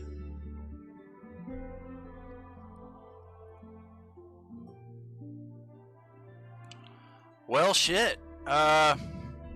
Yeah, 3 hours and 20 minutes later, we covered all 5 of the questions. We went through the worst PC GM blunders you've ever witnessed. We discussed, I don't know, you'd think I'd remember all this stuff at this point, but that's why I have it all set up here. Question 2, opinions on the lower PC death potential of 5e compared to previous systems. We had a good deal of discussions in that respect. Are older games like Munchkin considered offensive by today's standards due to their lack of inclusion? Is the game in need of an upgrade? We were able to kind of skim through that one pretty fast. Just a random one that popped into my head that we had some interesting perspectives on. I don't think anybody particularly finds it offensive. One person thought that the game could be in need of an update, but again, I think it's a 20-year-old game. Maybe we don't hold it by today's standards. Like Don was saying, you don't punish somebody today for something they said such and such years ago, especially if it wasn't something that like killed somebody, or I don't know. It's a dangerous thread to pull out in that respect, but I tend to agree with you, Don. I'm kind of like, I don't know what the line is, but after a number of years, you kind of give somebody you give them a chance to be like, well, maybe they've evolved and their thoughts are a little different, instead of assuming that they're the same person they were in 2007. Question 4, player agency. What does this mean to you? Is there such a thing as GM agency? That took a solid hour between our discussions, between the video we watched, between all of the feedback that I got on Facebook. Thank you again all so much for that. TMH Tavern, my D&D group, D&D 5th Edition, League of Extraordinary Game Masters, and any groups I may have forgotten. I think those were the 4 that I got info from. Roleplaying Unlimited as well. I had gotten some from there, but I don't know that I actually have them saved here. So I may have actually forgotten a couple, and I do apologize for that. Question 5, thoughts on time limits for turns. I generally favor a 3-minute limit for each player, exceptions for beginning players, people who've been coming back to it after a while. Had a nice in-depth discussion about that as well. Ultimately, it's a matter of understanding, compromise, just kind of make sure everybody's having fun at the table, but don't let one person's fun come at the expense of everybody else's fun. Don't let optimization of the wizard who needs to take a 20-minute turn ruin everybody else who's just sitting there waiting like, cast the spell already, please. Oh, shit. So thank you all. Thank you, Grelix, and thank you, Mr. Daly, for being here on the voice chat. Always a pleasure. And Sazzy jumped into voice chat if you had the opportunity to notice. I caught that the tail end here. Sorry I'm late, but I got the tail end. Welcome. Good to see you. Good to hear from you. And thank you, Drunk Pally and Valtheris and Poyoshi in the Twitch chat there for tossing in your perspective and your wisdom as well, and for adding a few viewers to our slowly improving Roleplaying Unlimited show. I greatly appreciate your support. We appreciate your support. And yeah, I think we are going to call this tonight, and we will be back next Monday, the 13th. So we'll be back in a few days with the Open Table D&D game again. And until then, hope you all have a great weekend. Are you with us?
confident girl.